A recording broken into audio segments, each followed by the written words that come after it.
Hi there, and welcome in. I am Tappinator. You are the Tappers, and today we are just chatting. We're going to be hanging out here with Tony. Let me give him a call. Oh, not voice call. Camera call.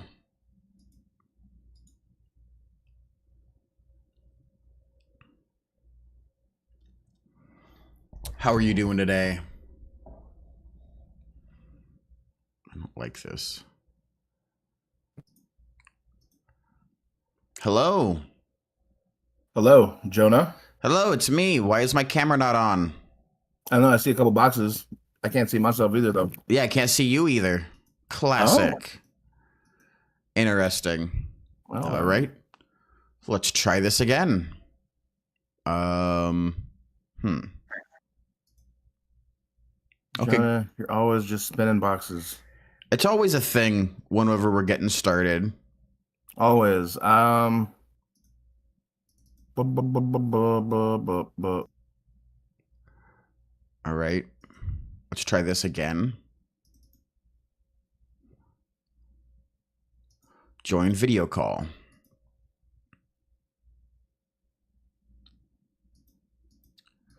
Why is my camera not turning on?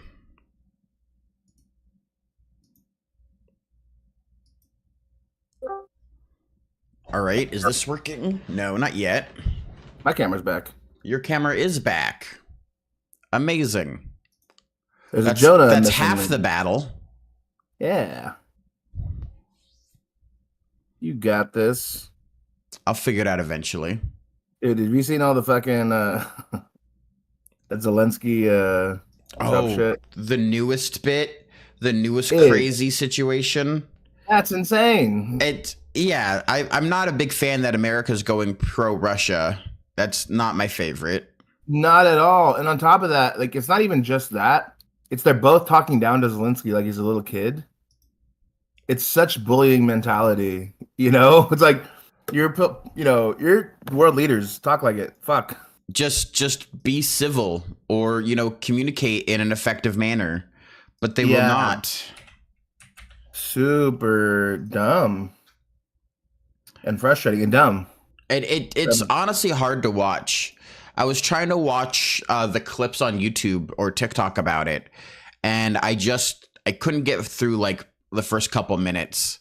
No, it's infuriating because these guys talk like they're little kids. Like it's literally just like have you seen where Trump is talking to the governor of Maine? Where he's like, well, then you won't get any funding. And she's like, Yeah. then we'll see you in court. And he Yeah, looked it literally- taken it's a aback good- by it. He was like, what? Someone You're not the- doing exactly what I say? Yeah, you're the fucking president. You're threatening people with not giving them funding.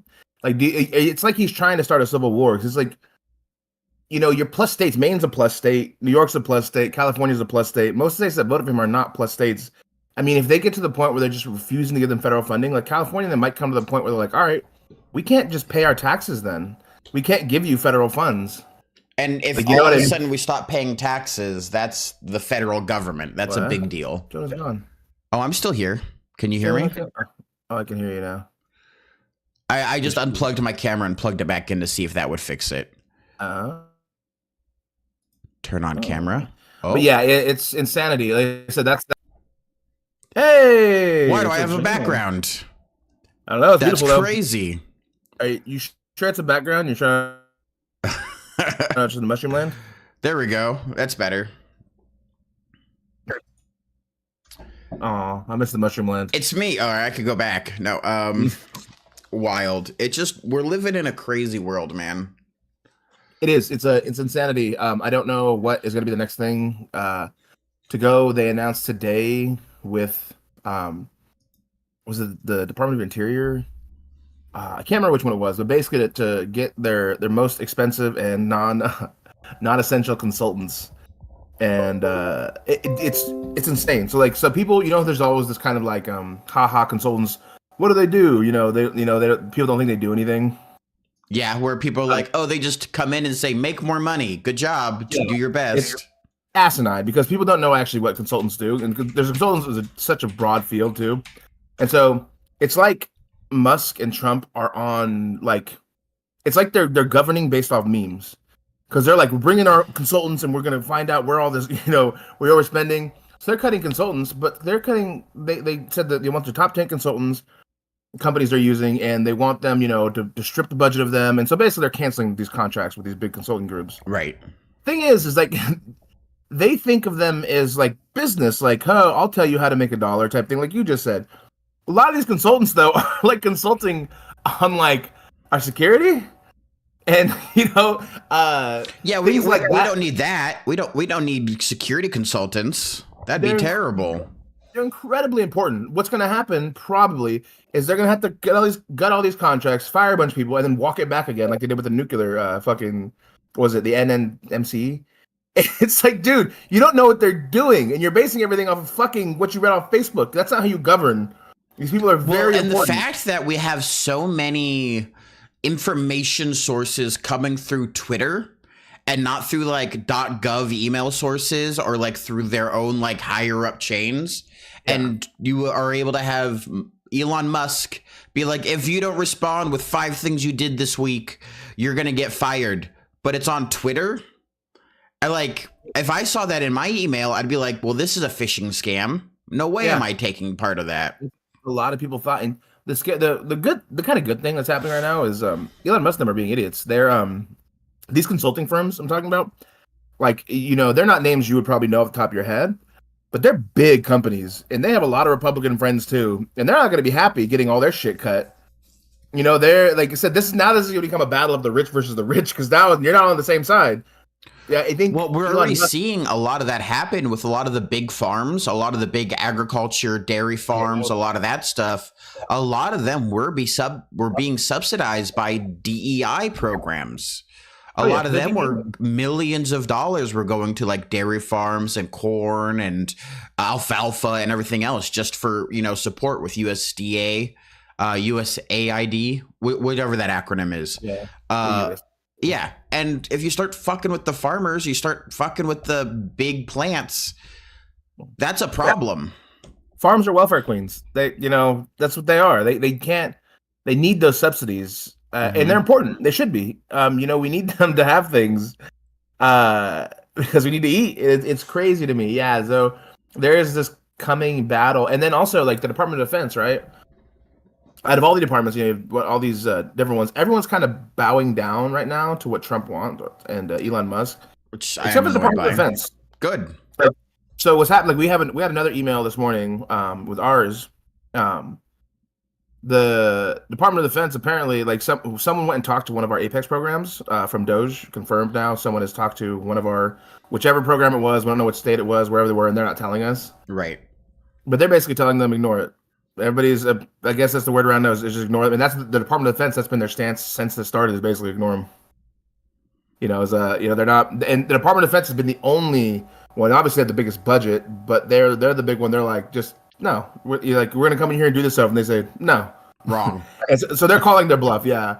The hard part is, though, other departments can't, because they just passed a new budget, which people were pretty confident was going to pass. The budget that was supposed to include no taxes on tips or overtime, that doesn't include no taxes on tips or overtime. Oh yeah, like it would. Of course. That's stupid. No, it's never gonna work. But the big problem is that they pass this now. Now all these threats are not so hollow, because when they pass those budgets, they basically give them that. Now it gives them power to figure out how to get that budget. So before it was like theoretical, and now that's why a lot of agencies were willing to fucking kind of do what they said, because they're like, well, we know they're probably gonna get their budget passed, and so we don't want to get ours cut at some point, So maybe we'll just try to make ourselves available to them and do kind of bow down. Department of Defense said no, and they haven't really had preemptive cooperation is never a good choice when it comes to authoritarian actions. That is just a bad idea. Oh, absolutely. And I mean, and that's, I said, what's happening though. I mean, it boggles my mind. People are so stupid.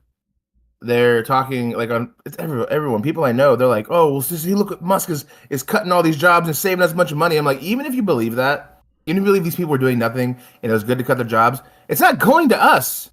Did you see the budget? The tax cuts are going to the ultra, like, we'll get a smidgen of tax cuts with No, with we extra. won't. You and I won't. They will. They're Yes, not they're not reducing the taxes on the bottom 98% of people. yeah, They're not doing that at all. with the new tax plan, yes, there will be savings, but combined with Trump's old tax plan, there won't be any. So in total, yes, we won't have any. You're right, but the new tax plans that are savings, yeah, are going to save trillions for the ultra wealthy. So that's the point. Is like if you believe that cutting these programs to save money is good to getting our debt, in control. If you think firing people is good to get our debt in control, we're overspending. Why are you happy it's going to the ultra wealthy? I don't understand. And I there's so many don't people want like Warren Buffett to have more money, right? Like I want the mom down the lane who has 3 kids and is struggling to be able to have more money. Not Jeff Bezos and Elon Musk. Like they don't need more money. it's insane. And like our cities, there. I just read this article on. They worry Portland is now what they're calling a death spiral. Um, it's some major cities start having it, and it's really worrisome. Where basically nobody has money, so they can't go spend money in the city, and then you can't make like housing prices. The only way to get them down is to basically fuck with the with how they're building. But then there's people that are rich enough to basically block them from building stuff. The NIMBYs, not my backyard people, and it just goes and around and around and around. They're like, why is no one going downtown and spending money? You're like, well, no one can afford it because they're all broke. And you're like, all right, should we give raises? We don't have the money for that. And then it just goes around and around. And there's a Can you new name article any on other that. cities that have been in this death spiral? Detroit, I know a while back that was kind of when everybody was like, fucking Bob Banks, but that was kind of one of its things. I think they said Baltimore was another one that really experienced that, where it used to be, had A better thriving economy base, and now it's Yeah. kind of crumbled. Portland 3 years in a row has had declining population. We've had people moving out of Portland, and that wasn't the case before. I mean, yeah, Well, I think a big problem for that is the homeless culture in Portland, and how prolific they are everywhere. So I think that's been a big part of just the ideology that was Portland, of being like a socialist capital, like a place where everyone can get along, and like prosperity will be just around the corner. Keep Portland weird, all that stuff. It's kind of been sullied a lot with how everything's been in downtown. it's unfair. Like it is true. There's a lot of homelessness, a lot of danger. That's actually the number one problem. That's what the last mayor ran on, was Mhm. trying to figure out the homeless problem. Spent a lot of money and did not help at all. But it's really unfair to cities like Portland or Denver or LA, because we have the most money, and apparently we also have the most heart. It's funny. It's not states like fucking Alabama and Tennessee where all the churches are. They're people. The reason people leave and come here is because we have social programs. Mhm. We have people that are willing to help and go out of their way to feed and house the homeless. Not over there in the South. They send them all here. I mean, that's just that now California's starting to push them this way, and people also know that. They're like, hey, in Portland, there's more programs for us, more opportunities, so they come this way. And it's just this kind of fucked up thing where, like, do we stop helping people in order to tell them don't come here anymore? It's like But a also- catch-22 of being like, well, we want to help the people in need, but when we help people in need, it just brings more people in need because, well, they're in need, so they want the Exactly. help. And then all of a sudden Yeah. you get your social programs overwhelmed, overworked, underpaid. And then Mhm. at the exact same time, you have situations where you'll have like one administrator who embezzles $23 million or whatever it was. And then all of a sudden everyone thinks, oh, that's all that happens. Oh, that's the only thing. That's where all the money goes. And it's like, no, that was an isolated case, but it happens. And the problem is, if the other states were doing their part, this wouldn't be an issue. But it's other states that are like, oh, we don't want to help the homeless. We don't want to do these things. No social programs. It's all me, me, me. And like, again, it's very southern states that are very, anti-social programs. Mhm. It's like because you're putting all your money into your churches. Why aren't you helping the homeless? I mean, whatever that may be, though. But like in Portland, you're right. Like people taking money and things like that. It's not even just that. It's the misuse of funds. Like the mayor in Portland, from my understanding, ran on fixing the homelessness problem or helping with it, and so he put a bunch of funds into it. The problem was the funds were federal temporary funds. I can't remember which plan it was from Biden. It wasn't the Build Back Better or the Inflation Reduction Act, but whatever it was. It was a bunch of money, and the people told him at the time, like that was the big question: is like, this is temporary money, right? This is not like we're not gonna get this again. So you're building these programs up to deal with the homeless problem, as far as like cleaning up hence and doing outreach and things like that. It's like, what do we do when that money runs out? And like, we'll figure it out when it gets there. And then there was no figuring it out. Yeah, there's no figuring it out. We have $100 million shortfall right now, and they're talking about cutting to everything in Portland. They're like, well, we'll just cut these. It's like, dude, you just created these jobs, and then now you're losing these jobs. What and that's the other thing people don't really conceptualize. It's American jobs. Those are U.S. American citizens who are out there getting a paycheck, providing for their family, paying taxes, spending money in their community. That's how you generate an economy. You don't do it by stripping everybody at the base level and just giving the CEO money. Because surprise, surprise, he's not going to spend money in the low income communities. No, it's not. I mean, and it's just, I don't know. Like, I don't know what the answer is. I feel like it's low income housing being built. Like right now, there's a freeze, I think, in Portland, a building actually, like bigger buildings because there's so many empty. Especially in the down, like they're pumping a lot of money and they're like trying to lower rent and get people into downtown to do things, and no one wants to go. And it's like because we have this homelessness problem. So it's very dangerous. That's like one of the main concerns. But also the other concern and is it's not only dangerous just physically, but like there's biochemical waste. There's human pathogens that can thrive in that type of location, and it's dangerous for people to be down there for too long or to be too integrated in that area. Well, that was the number one thing when we were moving our nonprofit where I work. When we were moving places. Everybody was they actually gave us a vote on where we all like they had like the bunch of different picks, and that was the number one reason. There was a place downtown. I know a couple people really wanted to be downtown, but most of the people, especially like the women, were like, I don't want to. If we go downtown, I'll like never take a lunch break. I'm not going and walking out there. It's fair. There's not enough. And then also downtown is like so everybody's so worried with money and housing. It's like I don't want to go downtown and spend $8 on a beer. I'll just stay home. Like I'm broke. I can't afford a family. I can't afford a house. And these are people that are making $70, $80, $90,000 and are still can't, they're like, I can't afford this shit. If I go out now, I can't save for my vacation, or if my cat gets sick, or if my car has a problem, I don't have the money. And they're like, what are you guys doing? You don't want more be like, no, I don't want to go anywhere. I don't want to go to your fucking downtown. That's nothing to do right now anyways. And that's the death spiral thing they're talking about is, more businesses are like, well, why would I open downtown, spend all this money on rent if nobody's going to come and buy? And that's why everything has to be so expensive, because it's prime real estate, because it's downtown. So all of a sudden the businesses' rents are skyrocketing high, and then they have to charge $25 for a basic hamburger. And no one wants to pay $25 for a hamburger. That's ridiculous. No, it's frustrating. The good news is, though, and I will say is the thing about Portland is things you can't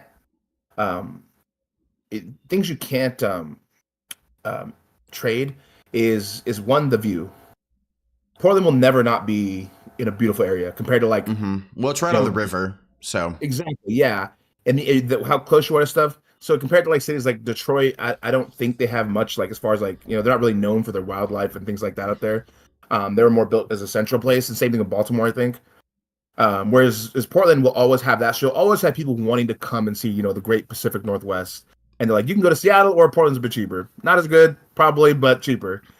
But also, too, is the rent prices are starting to come down. I actually was reading an article the other day where they're comparing it to Austin. Austin prices start going down.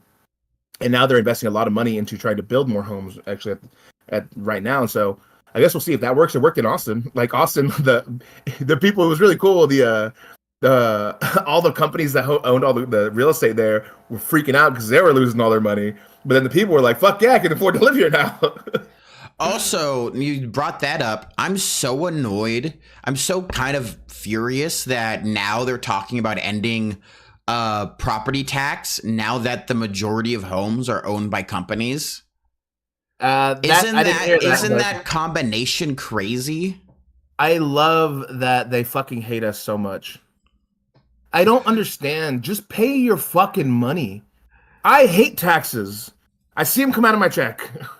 I know And I hope in my heart it goes to fixing fucking potholes and feeding kids and making sure things happen that need to happen that I don't understand.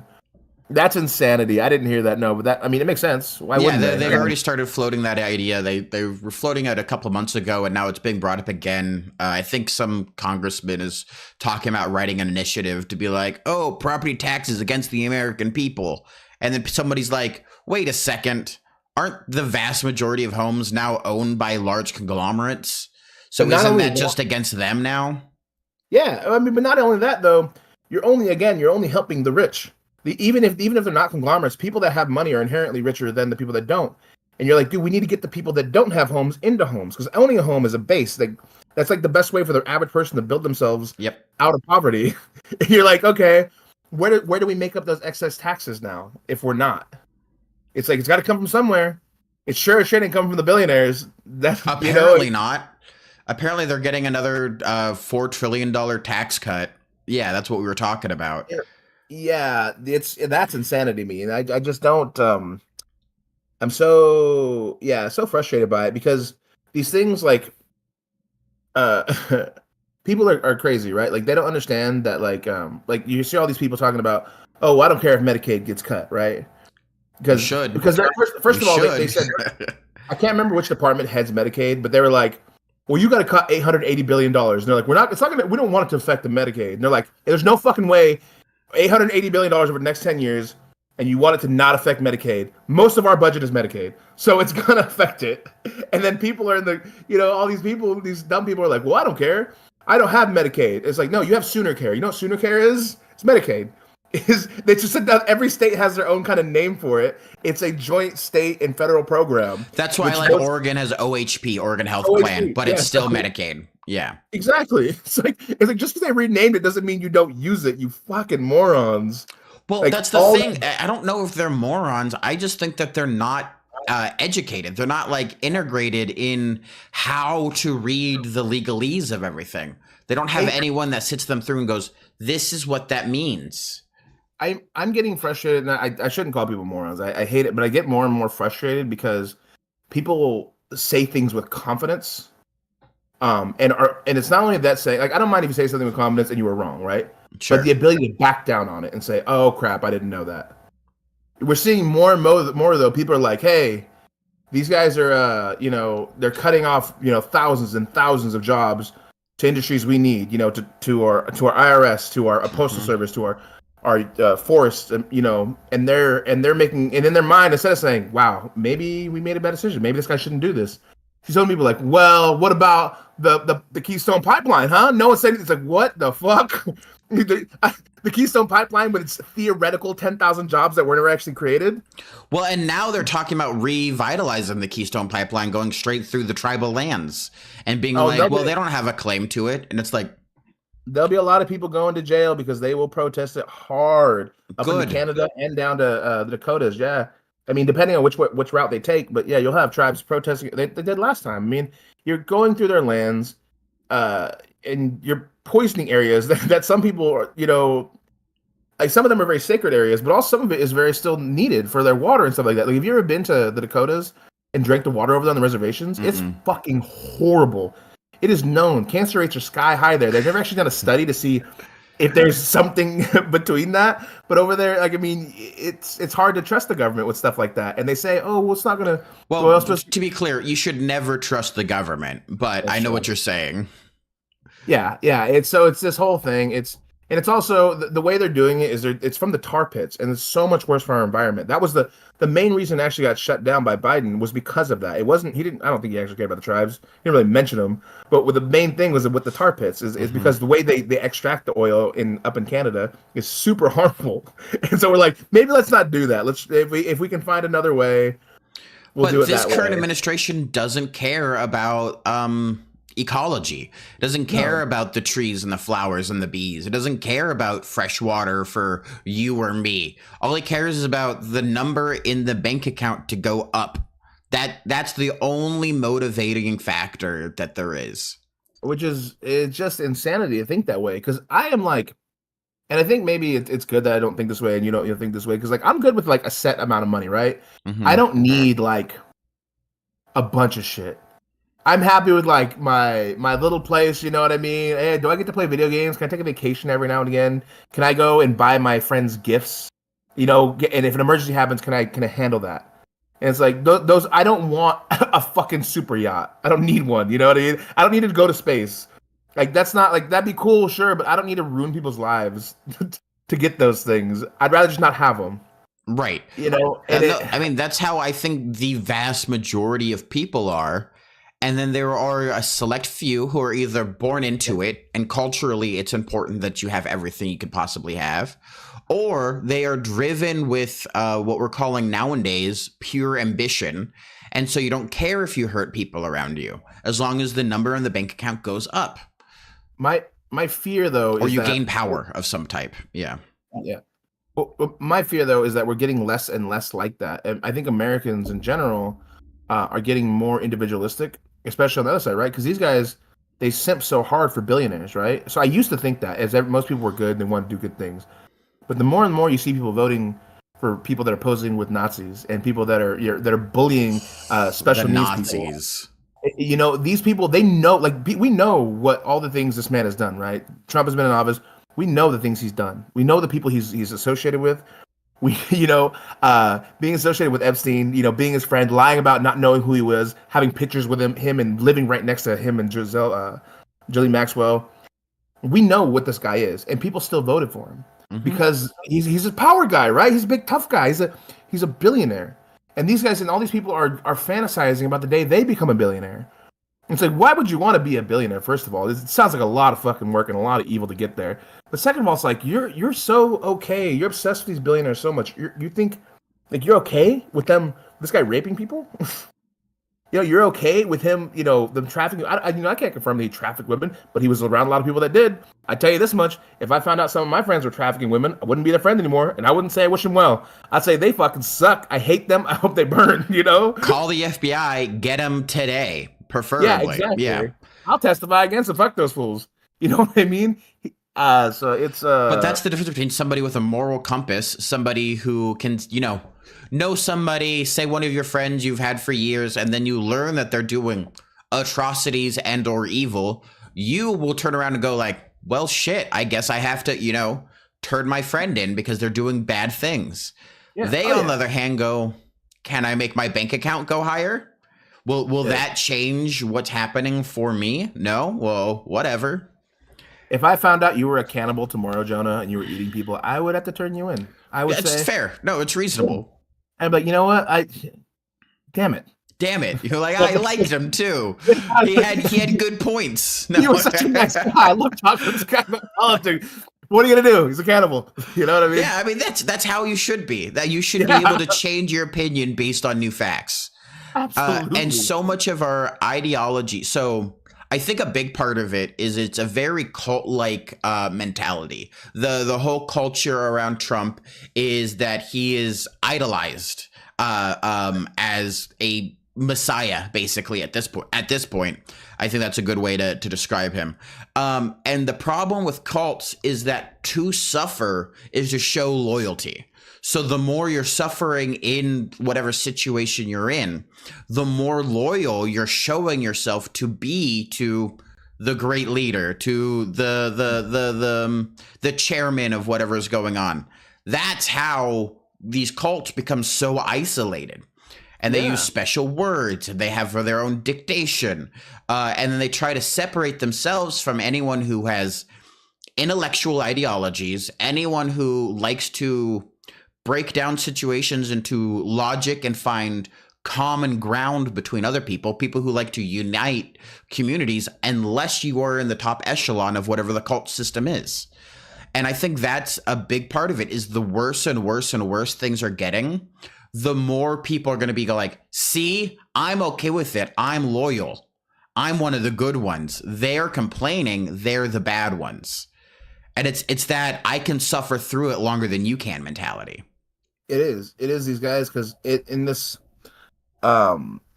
just ability to just skate by all their problems, right? Like I was talking to this guy who I used to consider a friend.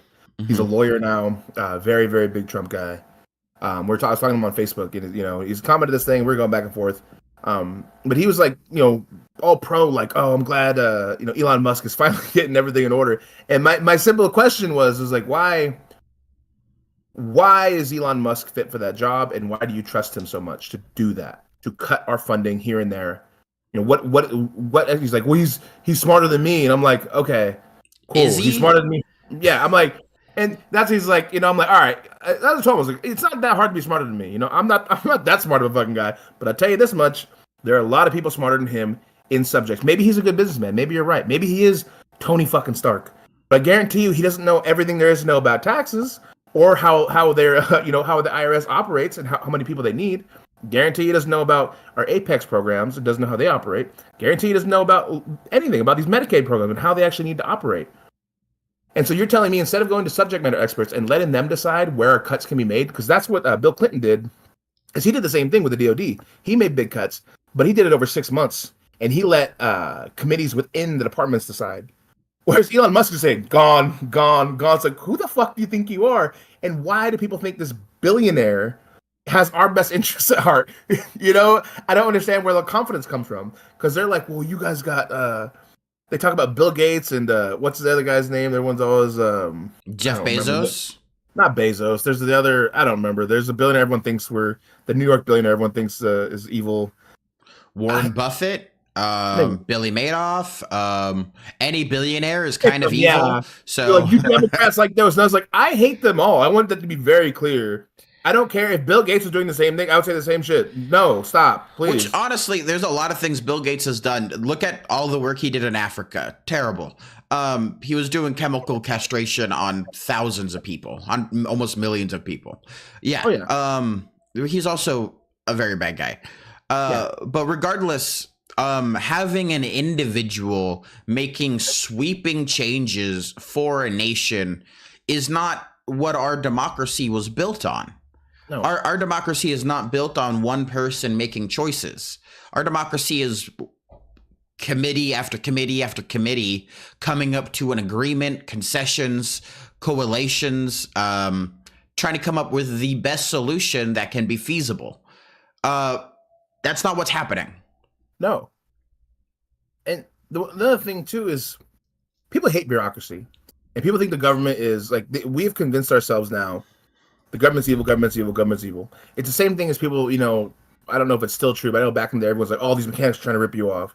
All these lawyers are scumbags. All these guys are this or that. Now we've convinced the general population over years of telling ourselves that, and whoever telling us that, the government's, they're lazy, they're not doing their job. Somebody we have probably the best run government in the history of ever.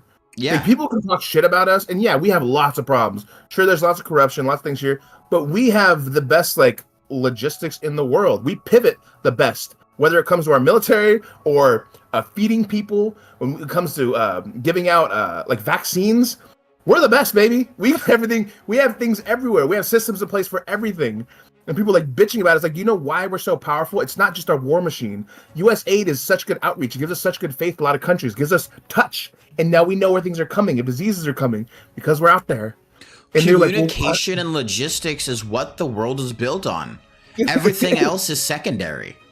Yeah, and it's so frustrating because people don't see that. They hear a headline like, oh, the USA was funding a transgender hospital in Uganda. And it's like, do you think that's all USAID was doing? I don't even know if that's true or not, but that was one of the headlines I saw, but I'm like, okay, cool.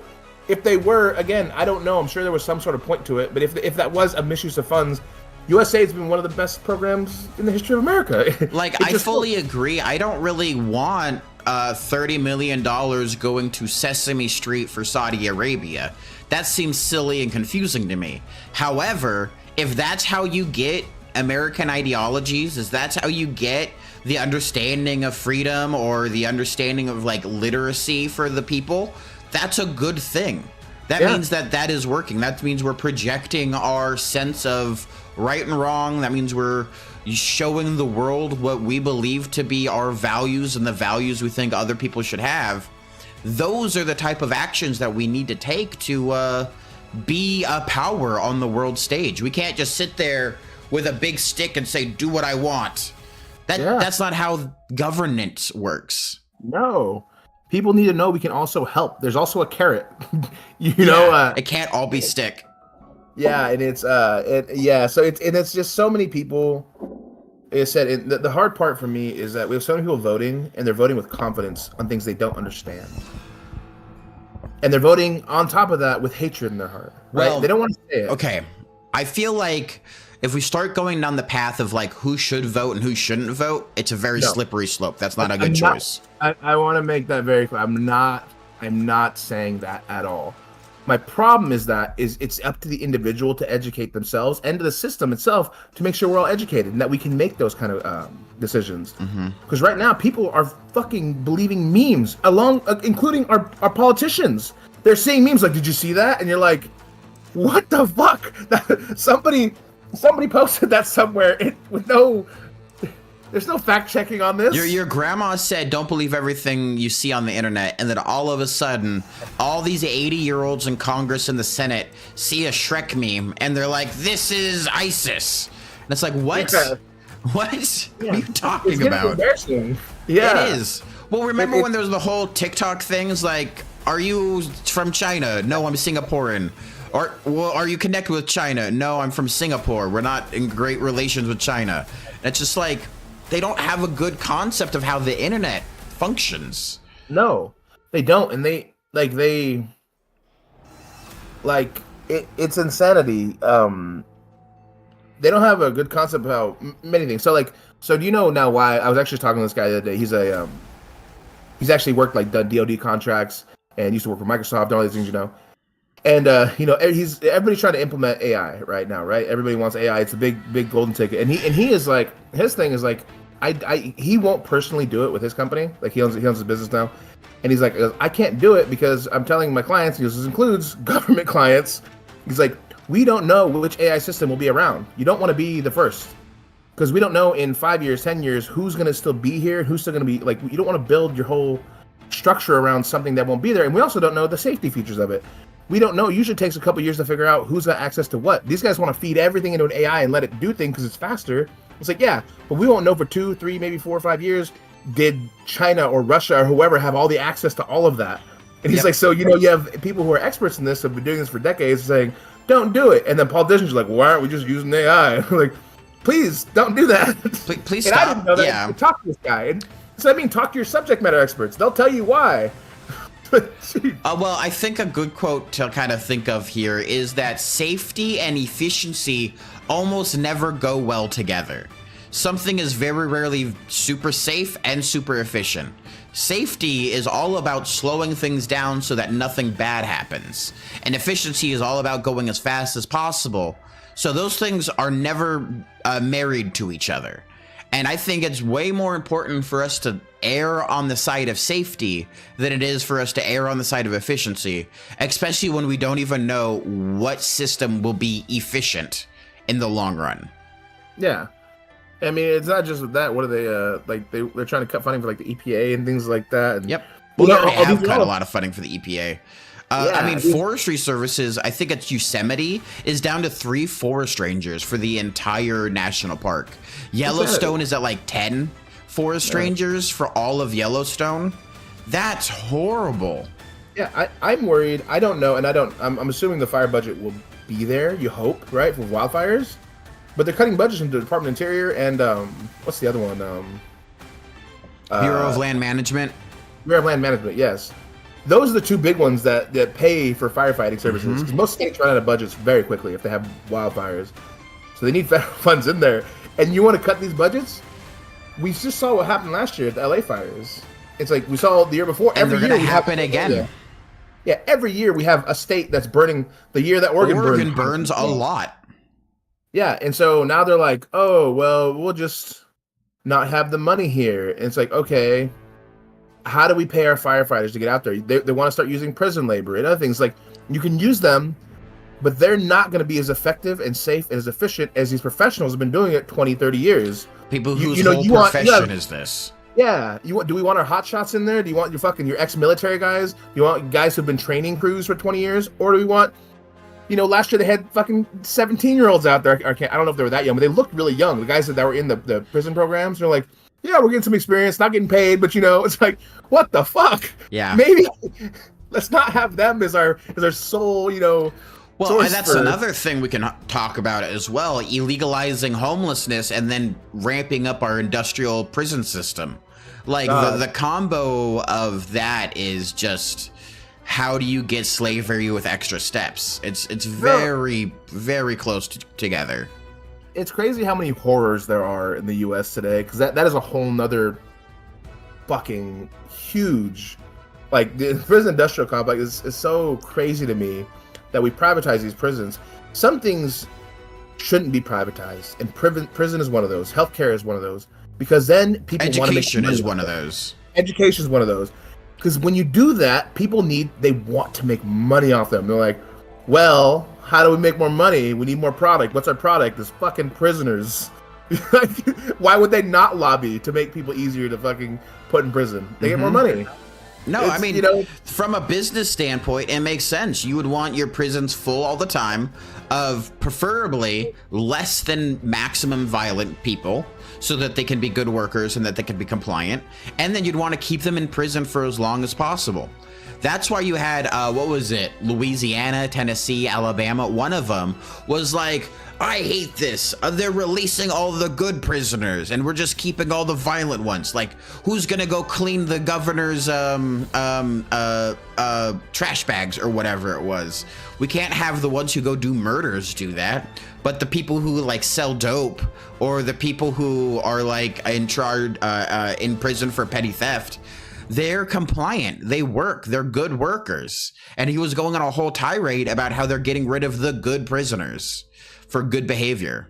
That's wild. That means from his standpoint, I didn't hear that, but from that person's standpoint, that happened like 2 or 3 years ago. Yeah, that was a while ago.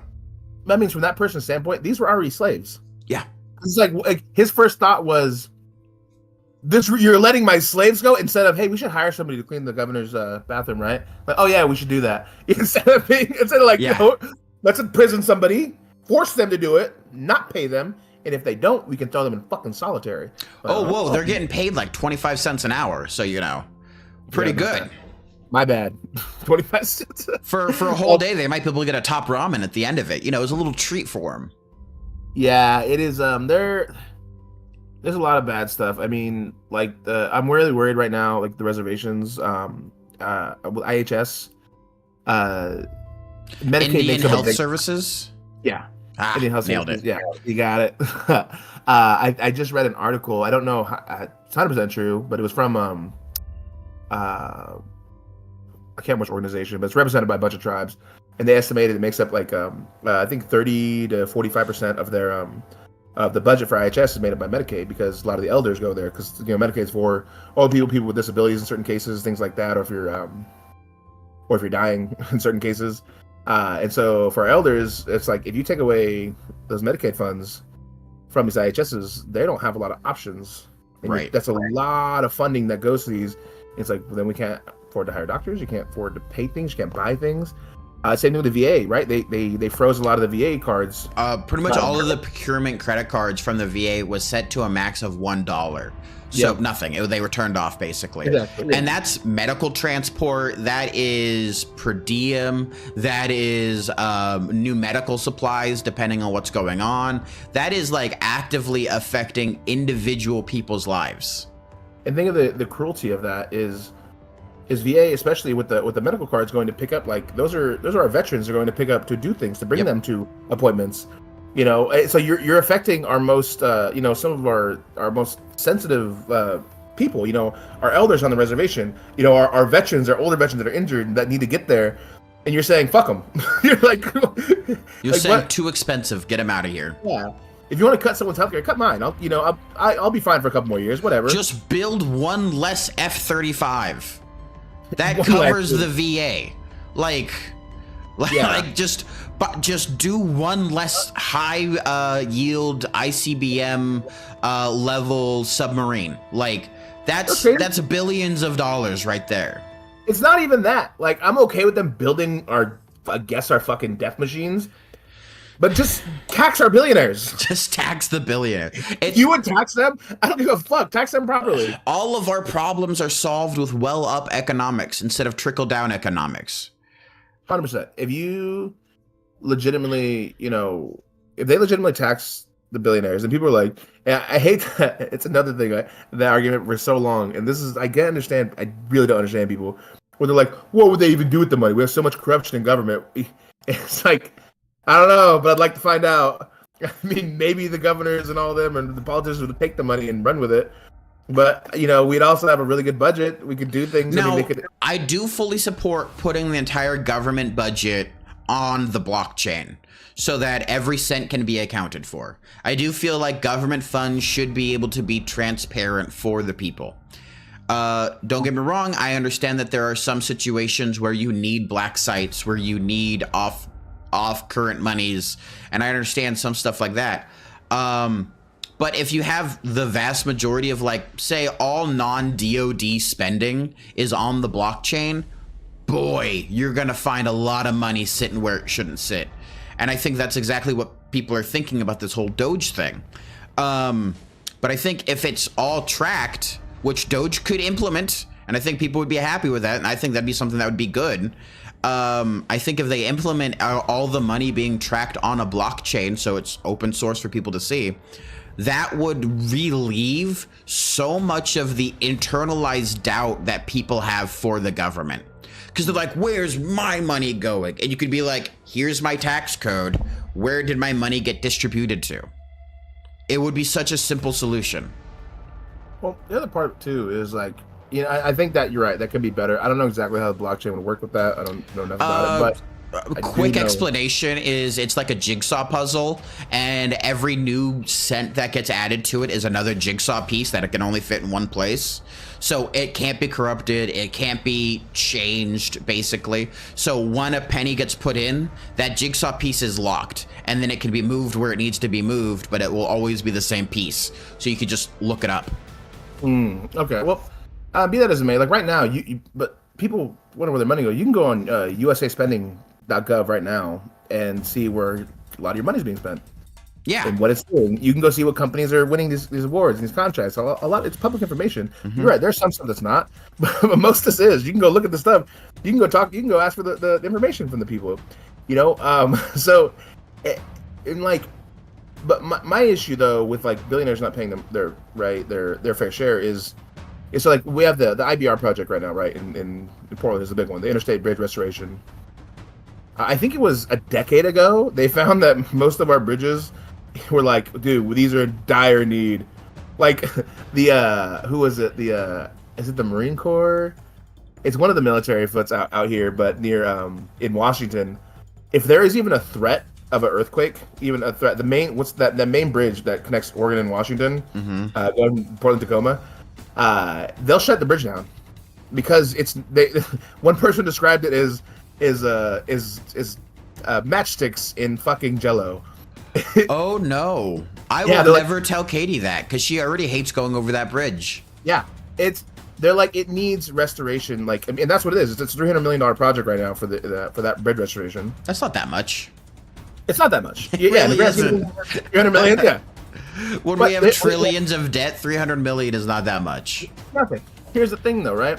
Is with billionaires not paying their taxes, the ultra wealthy, right? You're right. 300 million isn't that much in the grand scheme of things. This could have been fixed a long time ago.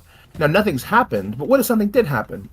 A year ago, 2 years ago, if that bridge got shut down next year, tomorrow, like these are all options. Because they're still not. Yeah, they still haven't started the work. They're getting everything ready to start the work.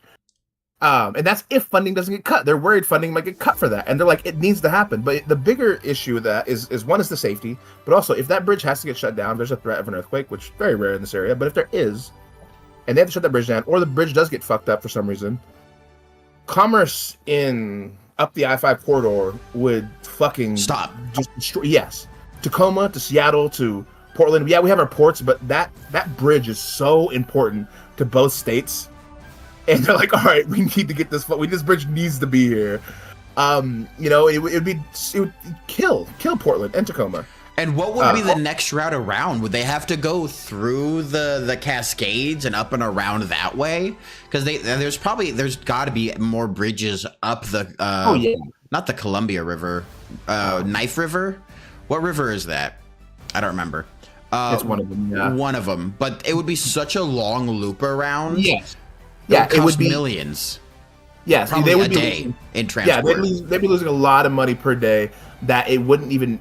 You couldn't like. Yeah, you'd make up with it. Just fix the fucking bridge. Just fix the bridge. Make sure it doesn't fall apart. And it took so long to get here, and now they're still worried about all this stuff. It's like, are they going to cut the funding to fix the fucking bridge? Please don't do that. We need this bridge fixed. How? I'm just interested how they would think of fixing a bridge as a DEI project. I don't know. Well, right I don't know. Well, it's not really. I don't think they're thinking of it because so one thing is it is led by a black woman. Ah, there it is. Yes. Cancel the whole project. He is worried her presence alone will affect that. Yeah, and it legitimately it's getting like people where they're everything is DEI this, DEI that, and they're like, people don't even know what DEI means anymore. And plus, with the bridge project, they are trying to get a lot more out to make sure our minorities and our small businesses, our indigenous community is involved in getting money off when this is done. This work is done, making sure they're all put a piece of this. I could see that being there. It is, yeah, 100%. That's what you just listed as being what I think good things. I guess Trump cronies list that as being bad things. That's crazy. Oh, yeah. No, it's insanity because these small vendors too. Side note, these people think DEI is basically the government handing people money. Yeah, they're saying you could have this job and only you, and even though you're not fit. It's like I've worked with companies that are doing stuff. These companies are more than fit to do these jobs. Otherwise, the government still wouldn't hire them. It doesn't matter if they're a minority or a woman-owned business or a veteran-owned business, because veterans are also part of the DEI initiative. Yep. They still have to be able to do the work. They have to have past performance. They have to have certain certifications. They have to be able to do this shit. And so it doesn't matter if they go out and say, hey, we're looking for a minority-owned business to do this, and there's no minority businesses that fit the bill and have the past performance and all those points they can do, they'll move on. They'll put it in general. So it's so stupid. These guys are like, well, they're just all these things. It's like, don't be dumb. Yeah, sure. Maybe you got one less project of the 30 you're working on, but they got one project that they're finally able to work on. Like that's how this whole situation works, is that we're trying to give outreach to the people who are overlooked because they might not be the biggest company. Yeah. And my thing is with this is the reason they have these set-asides and these kind of programs to uplift our minority communities or people in hub zones or whatever it may be, is with people that these programs are there, but they still make up the very, very small majority of contracts going out. So that means the most of the contracts are going to people that aren't using these programs. That would mean more white, more male companies. So there's two options for people to say that either we have built the system in place that it adversely affects our minority communities and helps out our those kind of companies that are owned by white males. Or white males are just inherently better than everyone else. They're smarter, they're stronger, they're faster, they're better at business. Those are the two options, right? And it's like, well, say it then. Say the words. If you think you're just better and we're giving people an unfair advantage, or do you think you built systems in place? What is it? Well, what do you think is going to be better received? Go ahead, say whatever you want. And that's the thing. There are a lot of people out there that with their full chest will say that any good company needs to be ran by a white male so that progress can be done. Hell, I think we had somebody who said that recently, almost verbatim, saying, what was it, for the aircrafts that kept hitting each other, that even working with someone who's DEI puts extra stress on the good pilots, pointing at the white pilots. And I was like, what the hell? What does it mean to be a good pilot? And I hate that. If you're going to be a racist or you're going to be a sexist or you're going to be a transphobe, homophobe, don't be a bitch about it. Say it. Say it with your full chest. Stand by your beliefs. Don't give me a you know what I mean or I just don't, the good people. What good people? Say it. Say the fucking words. If you think you're better and smarter, if you think trans people are horrible, you think women should stay in the kitchen, then say it. At least be a. And there's a rising population of people that are more than willing to. Yeah. which is kind of scary. Which, I mean, let's be honest, progress can only be maintained when it's fiercely protected, because progress is never always guaranteed. Like, we've enjoyed the last 50, 60 years of progress, civil rights, inclusion with all the minorities, basically, trying to build a more cohesive nation. And unless we continue to defend it with, you know, a fever, it'll be taken away easily. And the thing is, too, with these people that have these kind of ideas, right, is how shitty is your life? How lame is it? How bland, right? Because, like, you get to meet so many people, you know, I have friends that do drag and cross-dressing shows, right? I have friends that are, you know, come from all walks of life, from poor. I have friends like you that, you know what I mean? And it's so cool to see other people's experiences and get different avenues from people, right? It's like when we were in school, even like who were the smartest people? The two smartest people were probably Becca and Gareth, two totally different people. Mm-hmm. But you know what I mean? But like, if you're gonna tell me women aren't smart to do this certain things, but yeah, go fucking tell Becca that. You know what I mean? Go talk to Becca and she'll explain physics to you. She'll explain to you why you're wrong. Go walk through and see how different everything is when you're actually able to get out of your hometown for a couple years.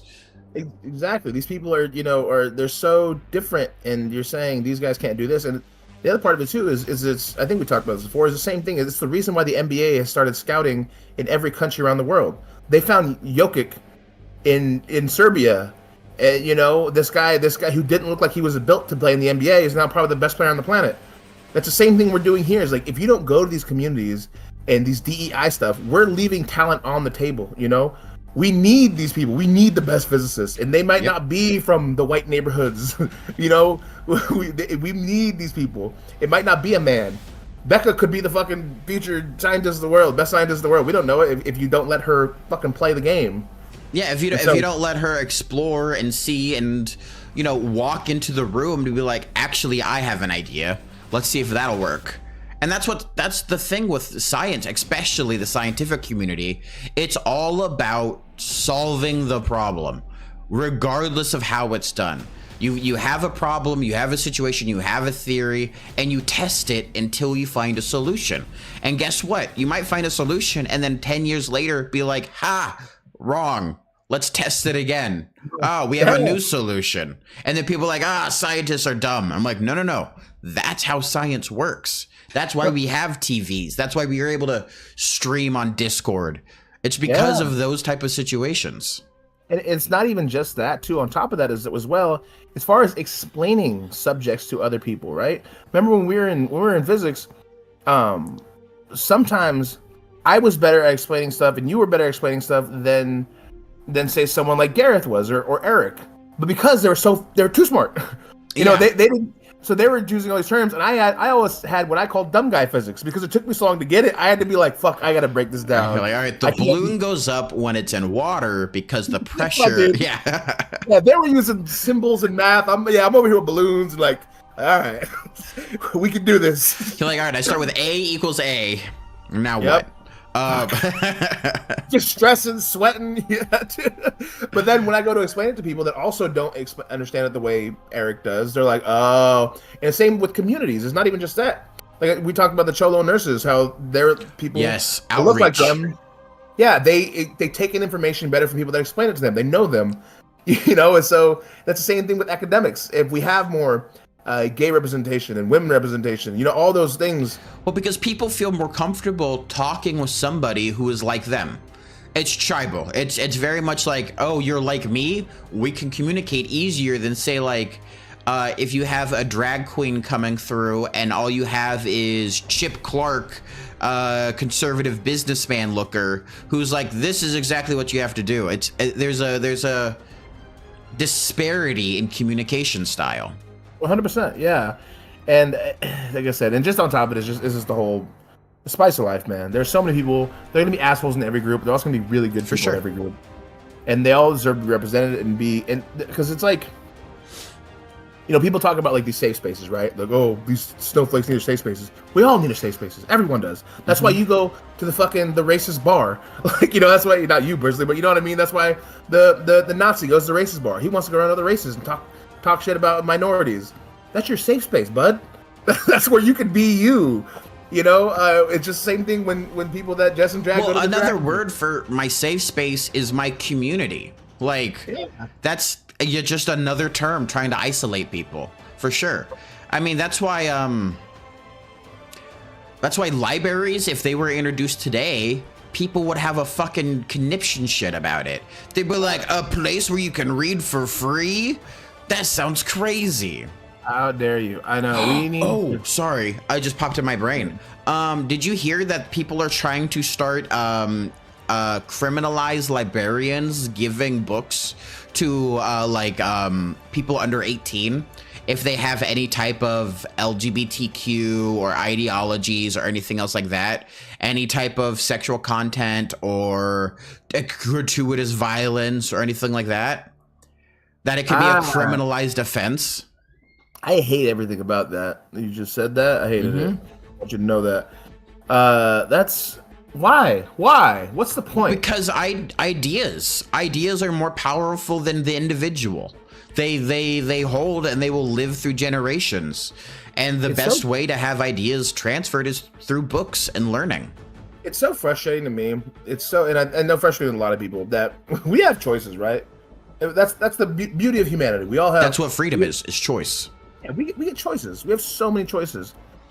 We know that public transportation would probably be better for everybody. If we had, we could invest in rail systems that could get us from city to city. We know that. We know clean energy is possible, and we could have invested in it years ago. We knew global warming was coming. We know that if we tax billionaires more, and, basically cap how much money you can make. Hey, you became the richest man in the world. Cool, no more. Other people can, let's get other people get some money in their hands, so that everybody can have a house. Everybody can, live their life. We know that's possible. We've just decided, nah. Nah, nope. Yeah. I hate that. Yeah, you're right. That's it. Nah, we're not. Well, what? How do we charge people for free stuff? You can't. Hydrogen engines. We've had hydrogen engines for over 15 years now, almost 20 years. Where all you would do was burn water and then reproduce H2O in the atmosphere. We've been able to have that for forever. Clean oil energy, all that type of stuff. We have the capability to run cars off of ethanol or methanol that you could build in your own backyard. That's why the prohibition happened. It's because people were running their cars off of alcohol instead of gasoline. But no, it's a whole thing of capitalization. What am I trying to say here? The current form of economics we have, capitalism. I was very close. Capitalism is all about innovation for profit, not innovation for innovation. Yeah, it is, and it's Capitalism. insane because, like, I'm so annoyed. I want billionaires to be, because billionaires used to spend money. They wanted monuments themselves, right? I'm gonna build a library because I want everyone to know I built this shit, and everyone's like, "Yeah, cool, thank you." Yeah, where's the Elon Musk cancer wing? Yeah, if Elon Musk built one, I'd be like, "Hell yeah, Elon." I would praise him for that. Yeah, for sure. Exactly, 100%. Trump too. Trump could do it as well. All these guys, like, hey, you know what? We're gonna start building shit. How about that? I'm like, cool. Like these guys now. The National Trump Library System, fine, go for it. Or Trump's free school lunch program. I'd be like, go Trump for sure. Yeah, look what Trump did. Good job, everybody. Don't talk shit about my president. Yeah, you know what I mean. And he has the option to do these things, but instead he's like, I'm gonna be a little bitch. That's the better option. I'm gonna take everything you have. Oh, you know what's a better idea than giving free lunches to children? Gutting Snap and WIC. It's a great idea. It saves us so much money. They can just be poor and die, I guess. Yeah, let's fucking take. Yeah, we're gonna privatize healthcare and your school systems, and we're gonna give. I know these guys already have a lot of money, but let's give them the vouchers so they can pay for their private school instead of paying out of their own pocket. Taxpayers, you can pay for that, right? Like, well, we're so poor. Like, See, but it'll be used for your kid. Oh, okay. How does that work? Well, you go to a private school, give them this voucher, and then you pay everything over that voucher. Oh, so I can't take my kid to school then. Got it. Can't do that. Yeah. So it's a subsidy for these guys to go to school. They don't need them, but But we'll give it to him anyways. oh, Why not? Why not? You know what I mean? It's a funny little subsidy. Yeah, I am. The American system right now is very, very fucky. It's confusing. I hate more that we don't know because these dudes are so unprecedented. Like I said, people don't know how powerful Doge really is. People don't know what Trump's next move will be. You know, there's no way to really plan. You know, agencies. Well, one of the reasons why Doge has so much power, right? The Department of Government Efficiency was actually another program that was renamed to Doge. Basically, Obama, during Obamacare, when it first got started, he created a checks and balance a department, basically, that would manage the money for Obamacare, and it had access to all the financial systems for the different government agencies so that they could balance the checkbook. And that was its entire purpose, was just for the Obamacare situation. And what has happened is that they made it kind of quick and they gave it probably more powers than it should have had, but it has had funding and it's had tenure to exist as a department. And then Trump came through and just renamed it Doge and gave it more powers. So that's why Congress can't really go cancel that. It's because it was a pre-existing department. It was already had rules and regulations based around it. And it's a lot of legal, it feels like a lot of legal fey rules to be like, well, actually, I'm already existing here. We just renamed it so it has different powers now. Side note, I fucking hate that it's called Doge. Yeah, the dog who the meme was based on died of old age like 5 years ago.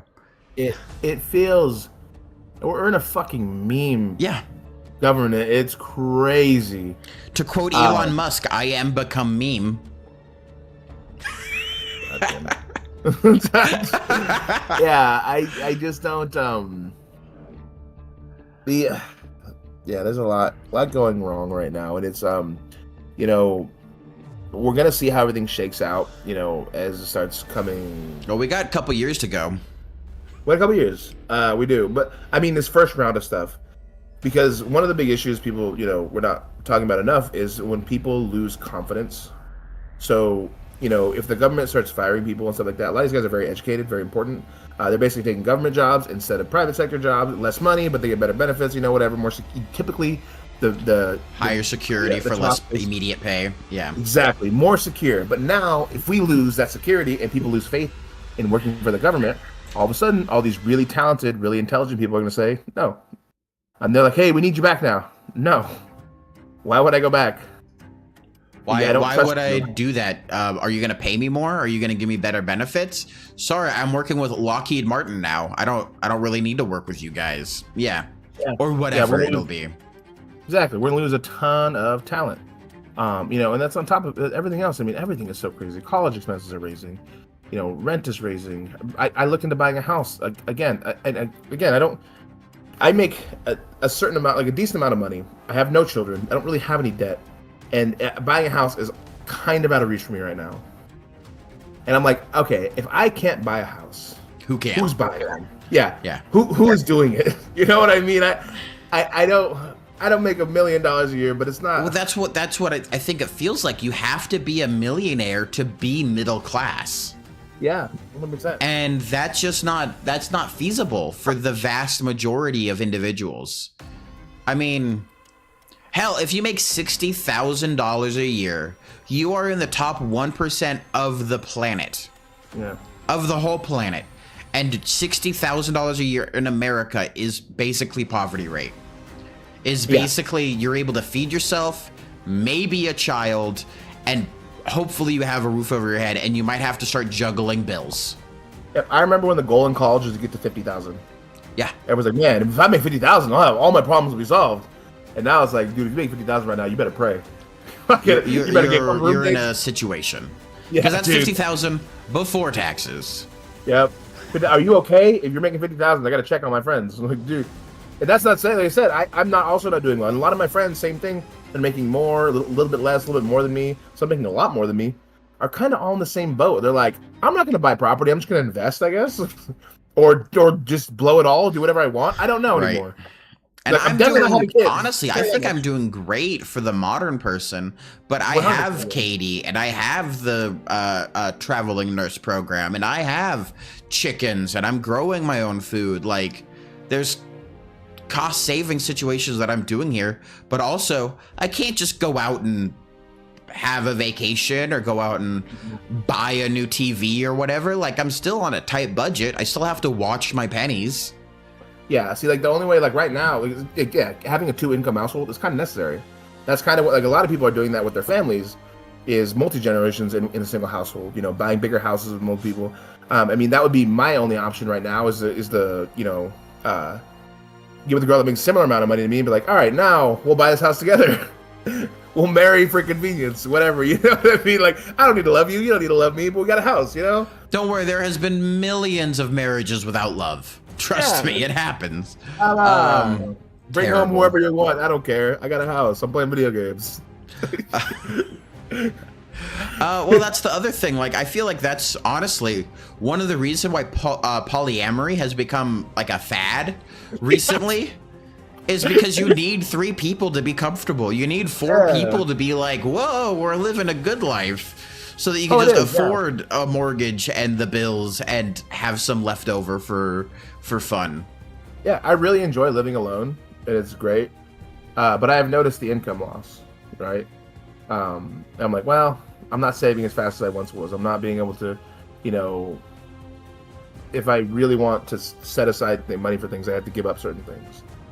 And that's everybody. Like, I have friends that live in Portland, same thing. That work where I work makes the same amount of money as I do, and they're like, "The studio, you know, I'm doing okay. I'm not going on vacations, but I got a studio." It's like, cool. That I'm paying somebody else to live in. Yeah. Yeah. Or then other people are like, "Well, I live in this house with 6 other people, but going on a vacation, like that sounds." And they're like 40. Yeah. It's not young people; it's millennials. No. Like, it's not. It used to be. Yeah, when you get to a certain point, you don't have roommates anymore. I know people. Yeah, 40, 45. They're like, yeah. Me and my roommates, not my wife and kids. We're going to have people in the next 20 years who are 65, 70 retiring, and they're looking around at a 7-person household, and they're like, I guess we made our own old folks home. Yeah. That's going to happen. Well, dude, you know what else is crazy? That is... Filial laws are blowing my mind, and I'm terrified of them. The what laws? Filial laws. So they're talking about introducing filial laws so that children are responsible for their parents in old age financially. That was actually my next point. Yeah, and that's what's scary. I didn't know those laws are insanity. And if you're not able to provide for them, you could be charged for elderly abuse or abandonment and go to jail for more free labor for the government. Crazy that me and my sisters and my cousins, we're starting to have those conversations about, as our parents get older, you know, now they're all like, essentially all of our parents are past the 60 mark, you know, with my cousins around my age. And so now it's coming to this point where, like, I don't think, you know, Auntie should live alone. You know what I mean? She's 67 and her health is a little declining. What do we do? What do we do? I don't have the means. I don't have the means to take care of them. Like, I don't have the time or the money to add another person to my. That's why I didn't have kids. I don't have the time. I don't have the money. I don't even have a fucking pet. You know, I can't afford that vet bill. And so to take on something, me and my sister were talking about this, and we're both like, I don't know what I would do because there comes a point when people get older. A lot of times that health decline is sharp. Yep. Where it's like they need help, a lot of help. You know, and it's like, I don't know what to do with that, you know. I mean, that's going to become a problem with a lot of millennials. That's a huge problem. There's a lot old folks' home, nursing homes are being built. They're taking up a lot of real estate now to being built those, which is, I guess, good. But the other part of it is too is like, no one can afford to put their parents there, and the people that can, they're spending. They're not giving they're not letting their children inherit their things because it's going to these companies to pay for their care. It's and my mom, right? She's what am I? I'm 30, so she's 71. She lives in an old folks home that is being subsidized from her retirement, right? So they take I think it's a flat 30% of her income, and then she has whatever's left over.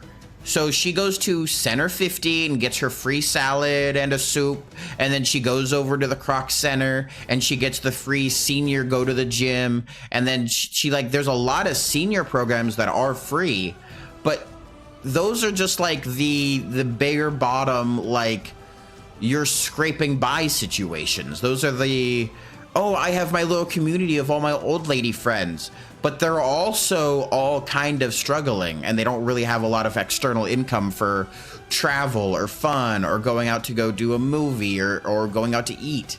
It's like a big special event, and it's sad. It hurts my heart a bit.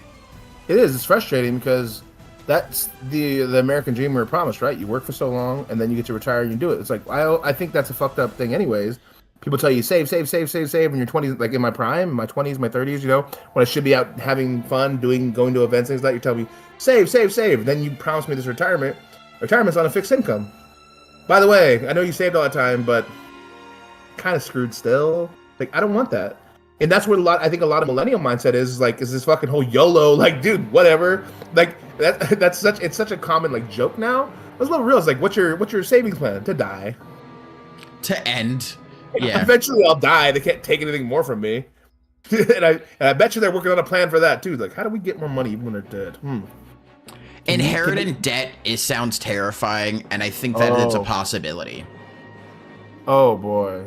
That would be, don't even say those words. That's like fucking he who shall not be named, dude. That would be insanity. Inheriting debt.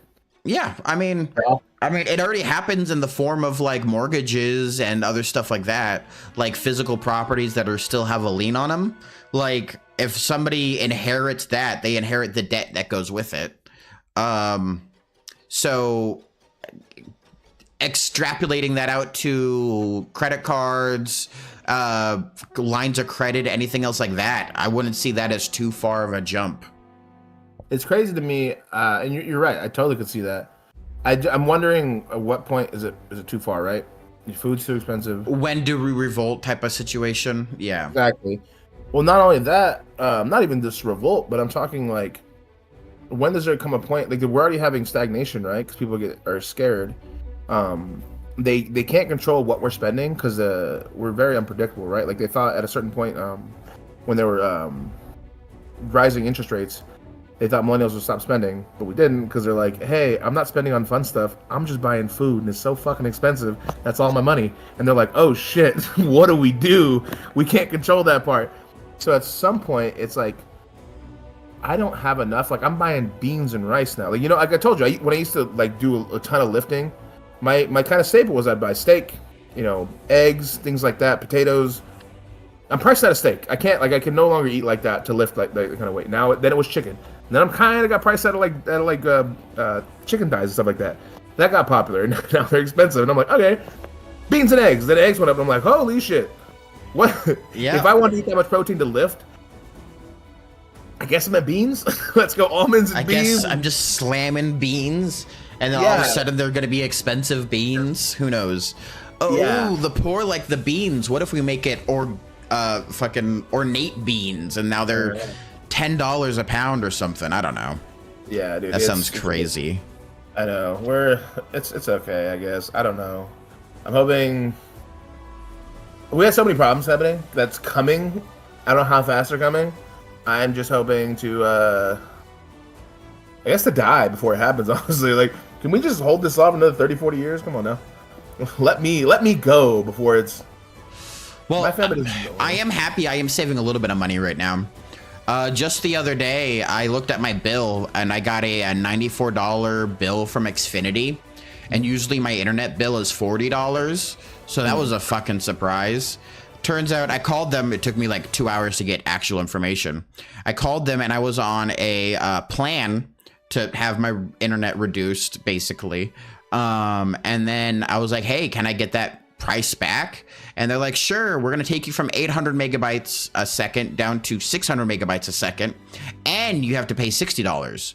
So I pay more for less. Crazy. Absolutely ridiculous. And I was like, okay, well, I've been having Ziply installing fiber lines all up and down my street.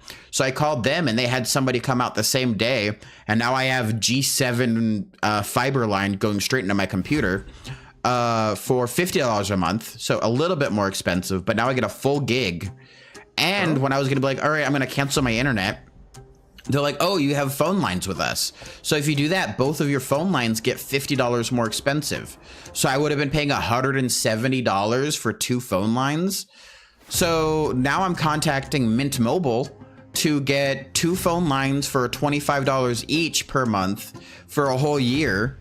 And as soon as my mom comes down, I think Sunday, I'm going to switch her phone over to Mint Mobile because she can't do it herself. And then I'm just going to fully cancel all of Xfinity.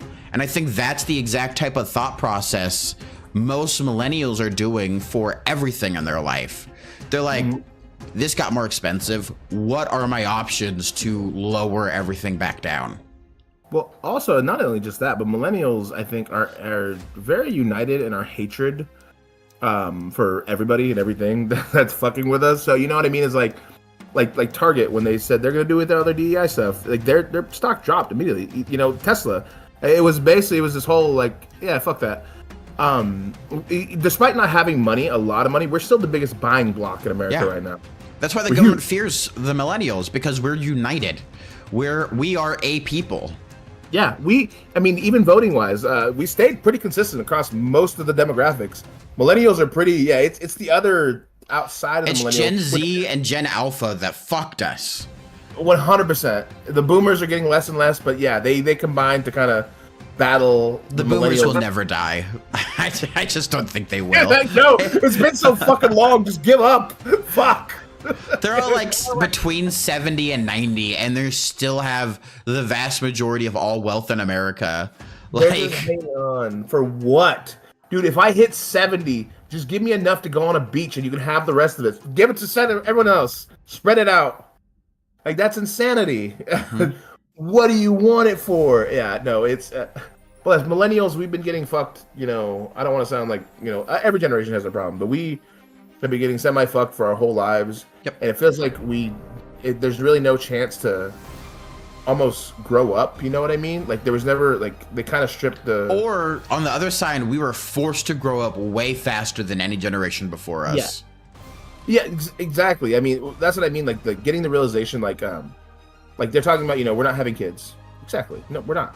You know, a lot of people I know, like I said, a lot of my friends are just deciding not to have kids. They're in their 40s now, and they're like, it's never. I want kids. It's not viable.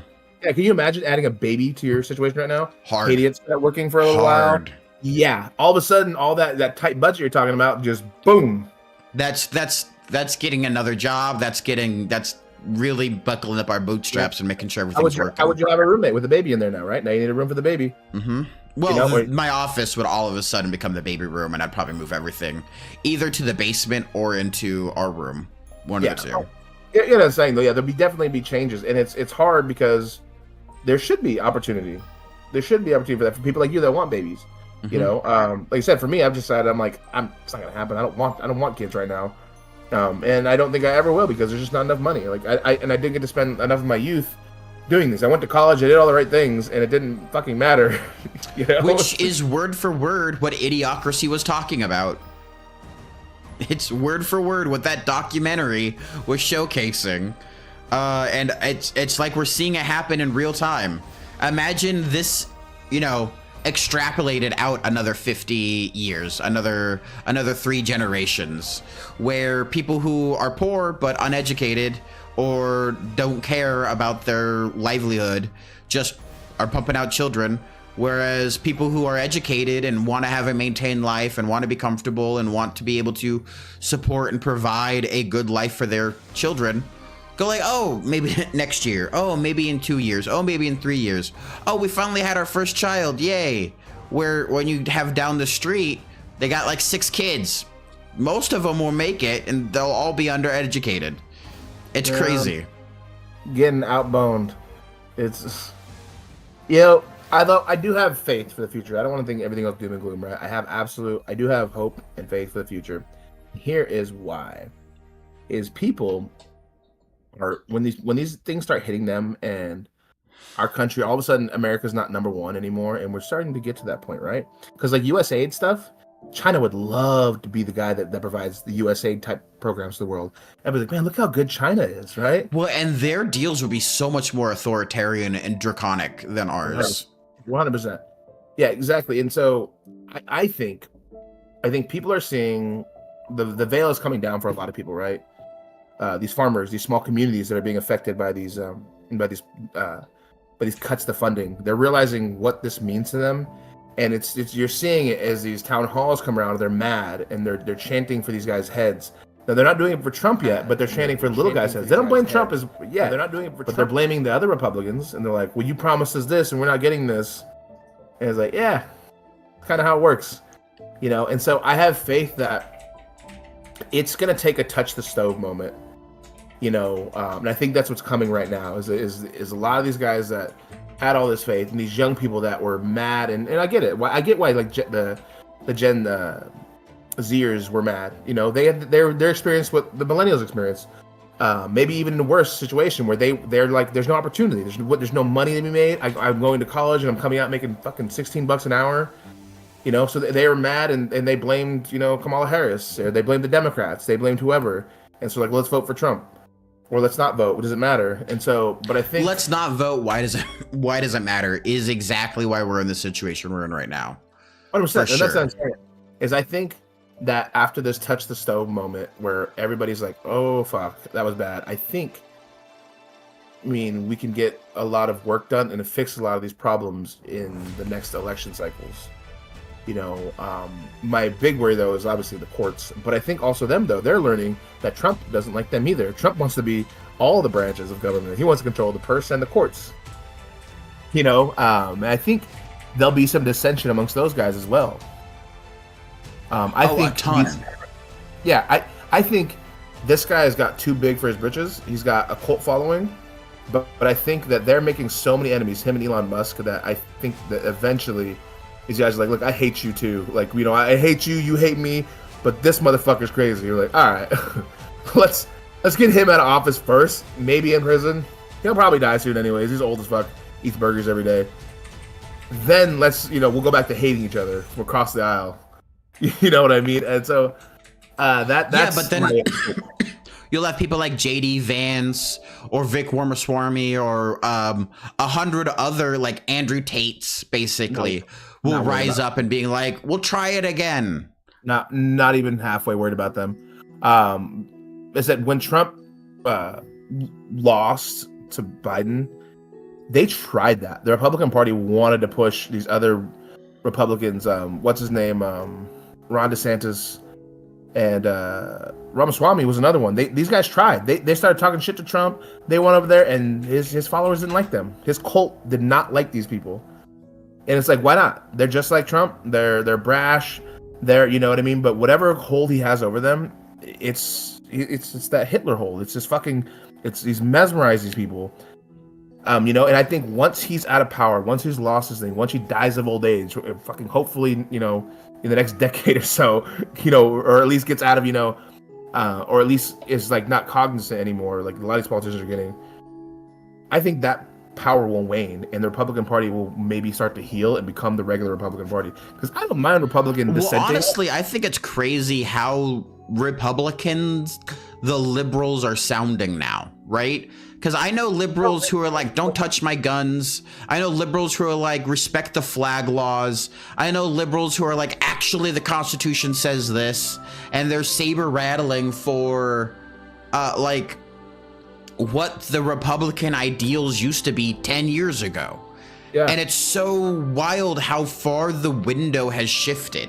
Where 100%. Now you have people who are like, respect my identity and respect for my ability to own a gun. I'm like, one, liberals should own guns, for sure. Every liberal should own weapons. I just think that's an American responsibility we have. And I think everybody should be trained on how to operate weapons. But I do think, because Trump has been talking about red flag laws and being able to go into people who have a mental illness or domestic violence or anything like that and be able to take their guns before litigation. And I'm big against that. before litigation is a huge issue. And see, and this is where me and you will differ on things. And this is exactly what I want, right? I don't mind differing on issues with people, as long as the goal is the same, right? Mm-hmm. I believe in stricter gun laws because we're so many children are dying, so many people are dying. Something has to change, and so I think as long as you come up with the idea that, look, hey, there's a problem, let's fix it. I don't care if your idea is different than mine. I'm willing to hear it because I'm not the smartest guy in the room. I don't know if I'm right. You know what I mean? Like if the situation is like, hey, people are homeless, let's fix the homeless problem. Mm-hmm. Children are dying from guns, let's fix the gun problem. Now we're on the same page. It's just how do we go about it? Right. It's just seeming like now these guys are like, what do you mean children are dying? And like what? Like people. What do you mean what? Like it's everywhere. Yeah, it's like, okay, no, the homeless people, fuck them, and they're like, okay, no, how do we get them housed? How do we get these people off the streets? How do you make them not homeless? Yeah, I don't know about that. What do you mean you don't know about that? That's the whole thought process. Yeah, now we're no longer on the same page. We're not trying to make America great. You know, we're not trying to build our people back up. They're very much the type of people like, what if we just take the homeless and push them somewhere else so I don't have to see them? Exactly. So now we're not solving the homeless problem. Yeah. We're just pushing it away. Yeah, and that's where I'm at. So like I said, me and you are on different sides of probably the gun issue a little bit. Mm-hmm. But I think you can see there's a problem with we have a gun violence problem in America. We do. Huge problem. We do. And there's got to be some way to fix it. And I think you're right. Like you probably lean on the more education side, which I would actually hear out. Me, I'm a huge component of the Department of Weapons, basically making a DMV, basically for weapons, where you can have a license, and it's like a driver's license, but it's a weapons license, and then you have to prove that you're able to handle weapons, clean weapons, maintain weapons, you're able to use it effectively, and that you're able to store it safely. If you're able to do all those things, I don't see a problem for you owning weapons. And then, don't get me wrong, if you're convicted of domestic violence, if you're convicted of using weapons while under the influence or using it in a unsafe and uncivil manner, absolutely people should be able to be like, hey, you have proven yourself incapable of using this responsibly. It has to be removed from your household until you're able to reprove that you're able to be responsible and safe with it. Yeah, and see, and that's beautiful. That's an argument I would hear about gun safety.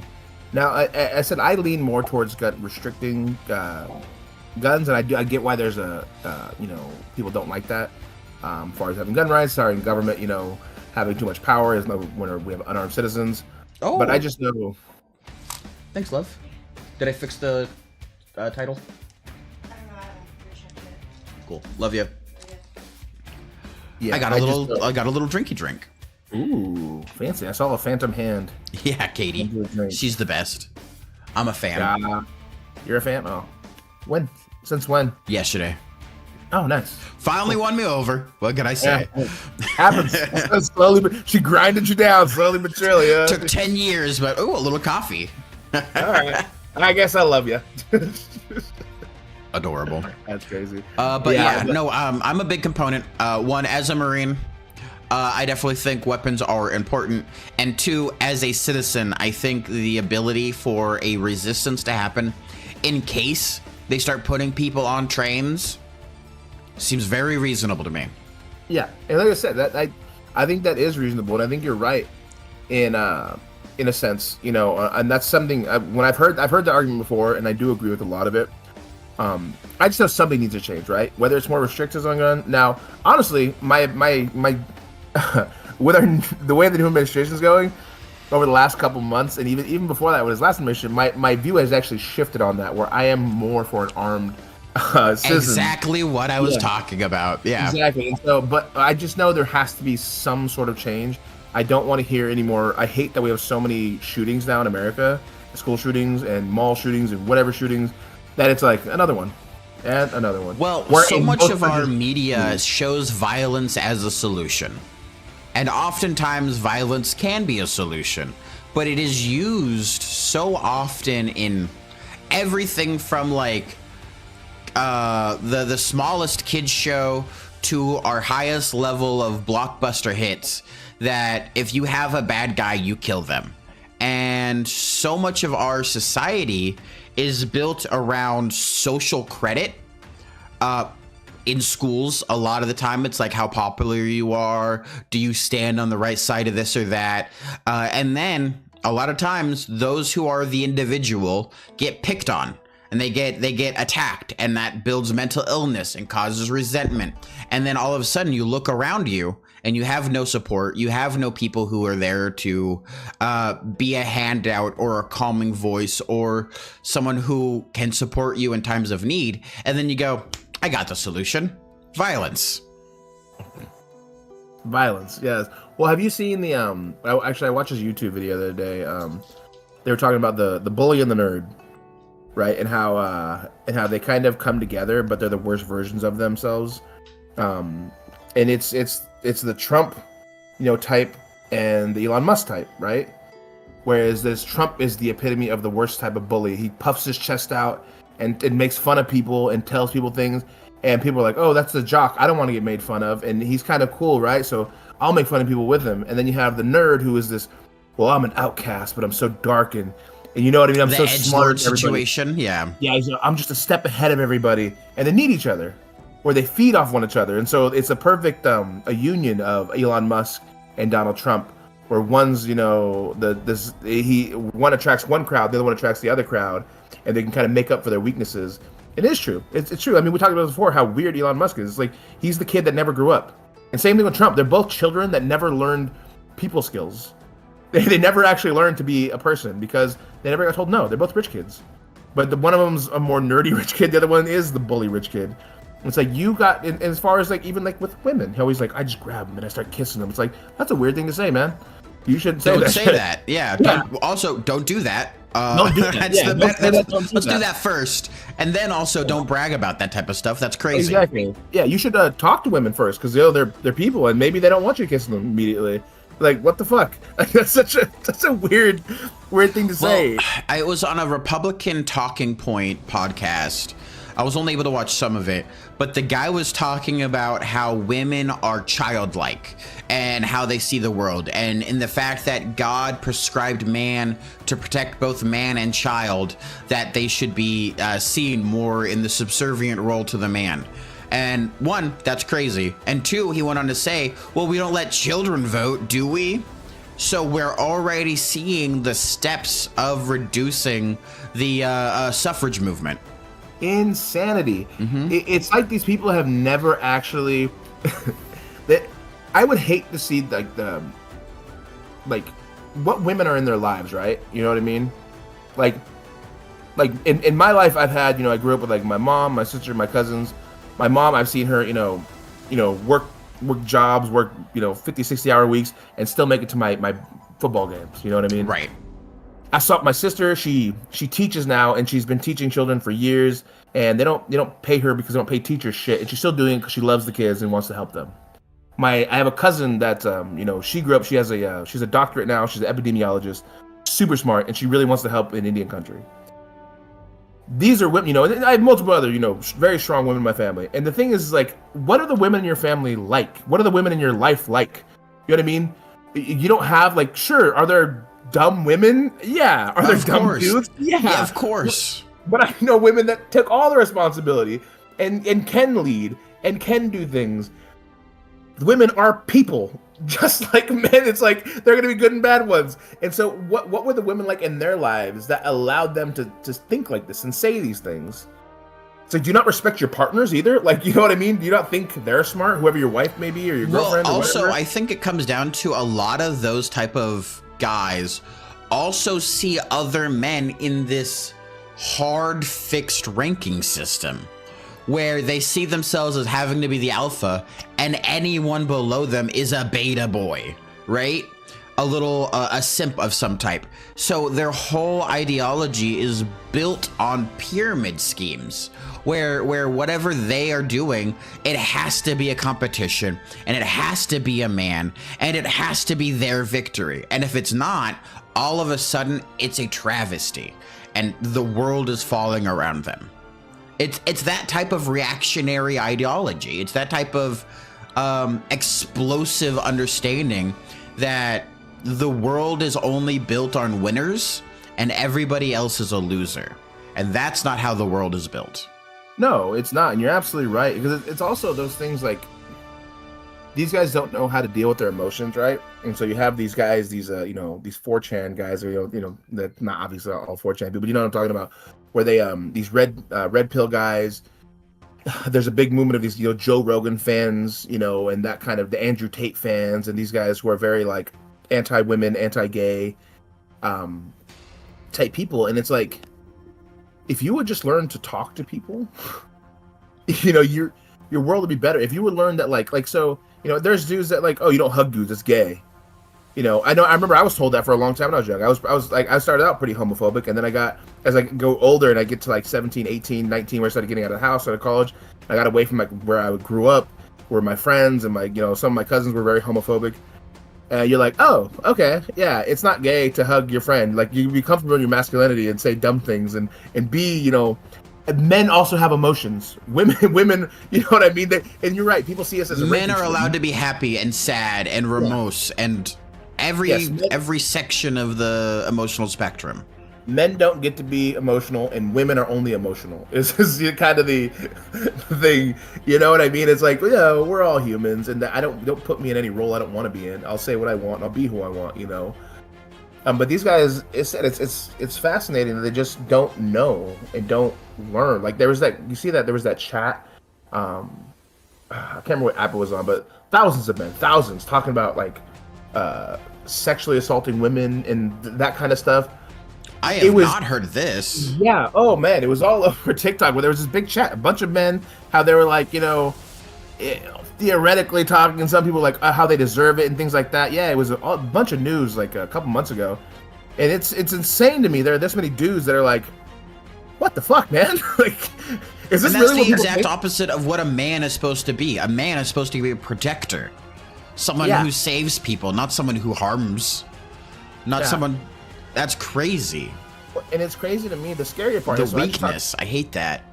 I know, right? It's such a horrible, like, I'm physically stronger than somebody, or you know what I mean? Even talking if they're not physically strong, but bullying somebody like that and doing those awful things. But like, I was talking to someone who was a dear loved one, person I talked to a lot. I had a conversation with them about, and I didn't realize how sexist they were, because we never really talk about politics. And we're talking about Kamala Harris, and there's like, oh, like, and they voted for Trump, and I was like, we're talking about Trump, whatever. And he's like, oh, what was our other option? Kamala? And I was like, yeah. And he's like, you think you think a woman? And I'm like, okay. That was his first go-to as well, huh? Yeah. A woman? Yeah, and I'm like, oh, I didn't realize you're a sexist. I didn't know. Like, that was your reasoning for voting for Trump, is that our other option was a woman? Well, of course I'll vote for the racist guy that also hates my people. You know what I mean? That's raped women and, done all these awful things and is probably bad for our economy, but at least it's not a woman. It's like, some jobs can only be done for a woman. You know what I mean? I'm like, I don't know what you mean. You're like, what? Like being a cooking? All the top chefs are men. I guess they're women now? Is that how this works? Yeah, it's frustrating, because it was, but my point, I guess, in that is somebody I've known for decades and I considered very close to me. I love them. I now don't really want to talk to, because I'm like, I did not know you thought that way, and you're such an awful person. And did it make you reconceptualize some of the actions that they had taken in the past, or like some of the jokes that they've made that you're like, haha, and they're like, oh, you're one of me, and then now you're later like, oh, that wasn't a joke, though. You were telling me the truth in a funny way. Interesting. Yeah, and in this age in my life at this point, and I don't have time for those kind of rhetorics. I don't have time for racism, sexism, homophobia. I'm like, no, I don't want you in my life. I don't have time for it. I don't want to deal with you anymore. And it sucks. I had to cut that person out of my life, and I'm like, I don't want to try. We're both adults. I'm not going to try to argue with you on how that's a piece of shit thing to say. You know what I mean? If you want to get that religious? No, not at all. Wild that's connected. No, right? Because a lot of times it's a religious component of it, being the man is the leader, they're the ones who can tell the truth, all that type of stuff. I think part of it is my theory is that they're not like, this person's not very they're not very educated, not very intelligent person, and they're not also they stressed that they want to do better in life. They're not doing where they thought they would be. I think a lot of it is self doubt, and they're like, well, I'm at least I'm better than women. You know what I mean? It's like you're not. You're not one. Two, do better anyways. Yeah, it's like I know a ton of women do better than you, smarter than you too. It's like, and so I don't know. But that with that men's chat going on, things like that, and then people like this, I'm like, how many people feel this way that I know? How many people that you think like, and you're like, no, there's not really much. There can't be that much racism and sexism left. And you're like, man, the average person, you're just an average person. I know, and I didn't know you thought like that. Well, that's the thing. A lot of those ideologies can be latent. They can hold their thoughts, they can hold their actions, and they can hold their understanding of the world and still be fully functioning adults and working through life. But their thought process is going to be opposed to how you view the world. And that's very disconcerting for a lot of people out there. And that's one of the reasons why women are like, I know it's not all men, but you have to treat all men like that. The whole Me Too movement and everything else like that. It makes perfect sense in my mind, because if one guy can do it and you trusted them, what about the guy you don't know? What about the thousands of men who pass you on the day? What's going on in their mind? 100%. And, and for, especially for women, for all groups when they go in areas, but especially for women as just physically, weaker. When you go you go into a room with a man, if you're both average, you just go into a room with someone much stronger than you. If you don't know them, you don't trust them. If you know them and they decide today's the day, what can you do? And don't get me wrong, I personally know a couple women who can easily throw my ass around a room 100%. And take me out, no problem. I know way more women where I could do the exact same situation without training. Exactly. Like, it's very scary to know that the sexual dimorphism is so apparent in like muscle mass and just physical capability. Sometimes, yes, absolutely. There are women that kick me in the fucking head. I once watched one of my brain inside out. Yeah, no, I've dealt with them before. They're rough. I once watched one of my cousins beat up two dudes because they grabbed her ass. Headlocked Good one. for her.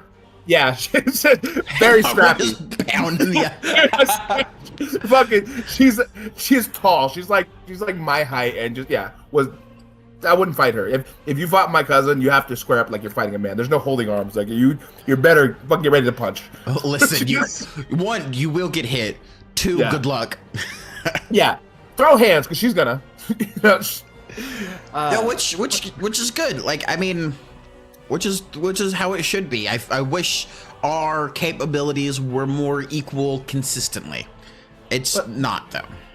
The other part of it is though is that those situations I hate because I personally like I've been in fights in my life, man. I grew up a lot of bad neighborhood type shit fighting, but I don't like to fight, and I hate being put in those situations. I hate even being put in situations where I have to get mad and argue. I don't like those. Like people are like, you're a pussy because you backed down this. I'm like, why? I don't want to do this. Like, what's the other situation? A broken wrist or a punch in the face, or who wins? Yeah, and I'm fairly strong, and so sometimes like I've been to like bars and stuff like that where I lift a lot of weights. I'm a big dude, but people will try to start shooting me, and I'm like, no. You're like, why? I'm gonna walk away. I have work tomorrow. Like, I'm not doing this, dude. Like, it makes you so sore when you're actually fighting somebody. Dude, it's awful. And like I said, on just top of that, I don't like hurting people. That shouldn't be seen as a weakness. I think most people don't want to hurt somebody. I feel bad. Like, I feel bad if I bumped into somebody, knocked them to the ground, let alone punching them, fucking breaking their jaw. It's stupid. I would say that the majority of people don't like violence. I would not say it's a large majority. That's probably true. You're right. I would say that oftentimes, especially in our genetics, the way our culture is based and how we kind of move throughout the world, the ability to produce violence is something that is praised. So a lot of people will learn how to do it just for the ability to be praised for that type of situation. And I also think that it's very important that everybody learns how to produce violence just in case someone tries to produce it on you. Yeah, well, I mean, that's the other part, though, is like, I think people don't understand, like, these guys that want to be violent and think that's cool. I don't think they get just how easy it is for us to hurt each other. Oh yeah, Right? no, humans aren't the best put together species on the planet. No, if me and you got into a fight and started throwing haymakers at each other, I'm going for your knees. I'm not fucking Yeah, with yeah. you. No, you're too big. I'm gonna front kick your kneecap in and then take steps backwards. yeah, going my knees is a good option. I have bad knees. It's true. A lot of lifting injury. But you know what I'm saying though is we like that. You could legitimately fuck up my whole life by kicking my knee Yeah, in. you're I could fucked. legitimately fuck up your whole life by hitting you in the jaw. You know, I have a friend that has a broken jaw and it permanently fucked up his face. You know what I mean? It's like, so those things are real things that we can do. It's like, why would I risk that injury for what? To be macho? For an argument to Yeah. prove a point that I was losing probably anyways, and that's why you have to resort to violence. And how is that like a good thing? Like I'm a big dude, so I've worked a long time in my life to not work up my temper. You know what I mean? Because I don't want to, like, if I'm like having a conversation with someone, I don't want them to agree with me because they're scared I might hurt them. You know what I Right. mean? It's more of a like, did I make a good point? No? All right. So, And you know, also, if you are in a fight, and regardless if you started or not, if you win, you're at fault, which is crazy. It's so annoying to be. I- and it like the last fight I actually got in was with my brother. He was punching me in the back of the head. We're in a car. I had to turn around and pin him, and I'm like, fucking stop, you know? Like, so I'm pinning his arms. He's fucking still trying to headbutt me. I'm like, this is stupid. Stop hitting me. And it's shit like that. I'm like, what are we doing? Why are you fighting me? And he's like, Stop "Nah, fighting I'm me." mad. And the only way I know how to express my emotion of anger is through physical violence. There are other ways. Go home and listen to some sad music and cry. It'll be fine. Just fucking, I don't know, sing death metal or something. Do what dude. you gotta do. Go work out, whatever it is. I don't know. Do something else. Don't hit me though. Yeah, we have a lot of too much machismo in America. I think people are individualistic. People think it's cool things Well, to be macho. America's one of the highest individualistic cultures to ever exist. To be, you are the master of your own destiny. You become poor or you become rich based on your actions alone. And then, if you look around, so much of our life is influenced by everyone around us. So being individualistic is a downfall. It is. And I think, I mean, if you even think about it, though, it's the same thing with, like, even the way we transport ourselves, our cars. Nobody wants to give up their cars to have better public transportation because, like, well, my car.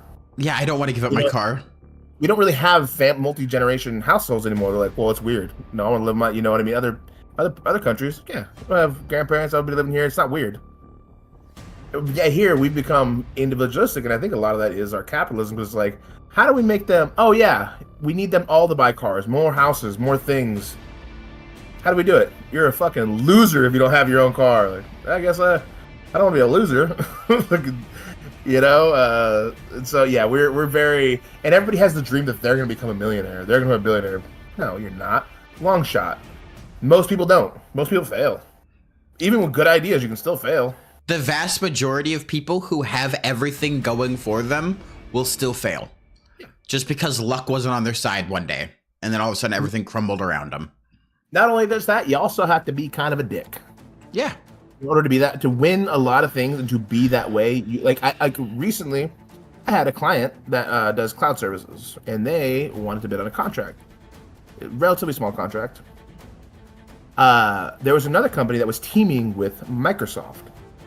Now, this is a $100,000 contract. This is nothing in cloud services, very small, especially for Microsoft.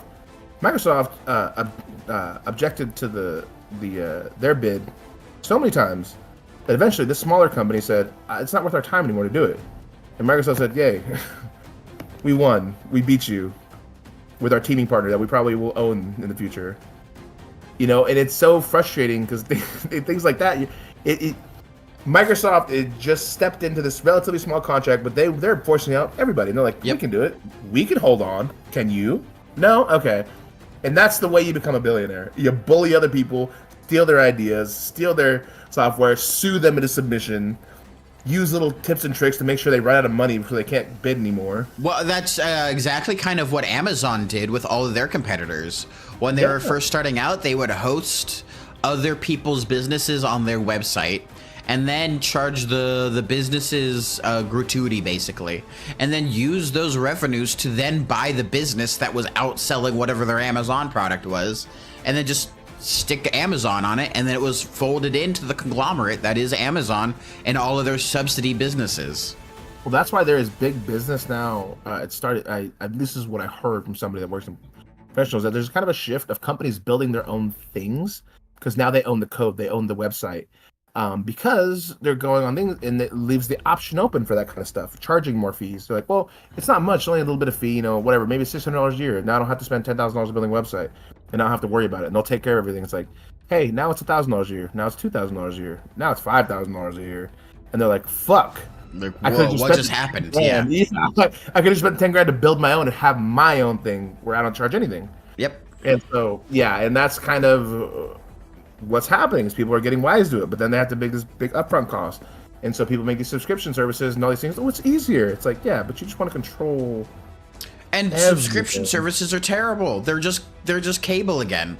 Like, if you want to watch the good things, right, you need Apple and Amazon and Netflix and Peacock and Hulu and everything else in between, and you're like, why don't I just pirate everything again? Yeah, 100%. You could just like, yeah. That is it's worse with sports. With sports, if you want to watch all your games, sports is a prime example of everything being split up, and I think that's why sports viewership is going down. Yeah, they keep asking, like, what is because I want to watch. If you told me, hey, this is gonna cost you $100 for the season, and you can watch all the Blazers games and no other games, I would say, gotcha. Here's my $100. I will watch my Blazer games. Now they're like, if you want to get 6 subscriptions, and then pay a little more on this subscription, so you can get your home team games, but your home team won't always be the Blazers, even though you fucking live in Oregon. Yep. Sometimes it'll be Golden State because they're in California. Sometimes it'll be another division, and I'm like, I don't care anymore. I'm just going to stream them all legally because I don't know what to do. I can't give you any more money. Or you just go, okay, how'd the Blazers do? They exactly won. Cool. Yep. That's actually probably more accurate. It's what I'm doing. I watched some highlights, like, neat. That was a good one. I wish I could have watched that while it was happening. Yep. And why is viewership down? I want to watch, buddy. I would love to just sit here and watch the game while I'm just vibing out, but no. I gotta go to my fucking Netflix. It would almost be cheaper to just go to the games. Yeah, dude. Yeah, it's ridiculous. Yeah, and the NFL, all of them do that. If you're a multiple sports fan, if you're a fan of college football, NFL, college basketball, and basketball, just 2 sports, you are so fucked with money. It's gonna cost you thousands a year. And to that's watch why sports. I stayed off sports, kids. Yeah, say no to sports. Not even once. Say no to sports. Yeah, dude, it's some bullshit. I don't know, man. Everything's a scam, I guess. Well, I mean, I feel like the same sentiment that we had about WIC and Doge and our government is really perfectly encapsulated in the idea of streaming sports. Because to get the value that you expected 50 years ago, you have to not only put in personal effort, but a shit ton more capital than you ever expected. And that's exactly what we're seeing being mirrored on the large scale of our world government that's happening. Now that America is pro-Russia and we're having peace talks with Russia, China, and Saudi Arabia in the Saudi palaces, it's very connected to see the micro scale of this greed mirrored against the macro scale of the global greed we're seeing happening. Yeah, it's all the same. And it just, like I said, I don't know what point it stops. Like I said, back the house buying thing, right? So when I actually looked at a loan earlier, or looked into getting a loan, even with their loans that are native specific, it's I'd get it now. It used to be locked in at 3.2, I think, which was great for a while. I guess now it's 6.7, so I'm still just about the same as everybody else, still high. And then they're and it used to be they had programs where they'd help you with down payment or pay it for you.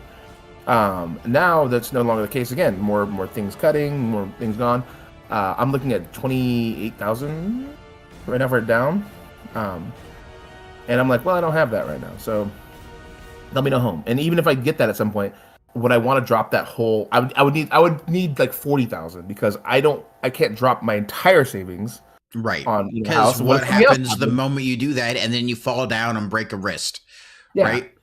And so so they're like, yeah, you only need 20 something thousand. Well, I need 40. I need 45,000 probably. How long will it take me to save that much money? Years. Yeah, because that's like half your yearly salary or about whatever.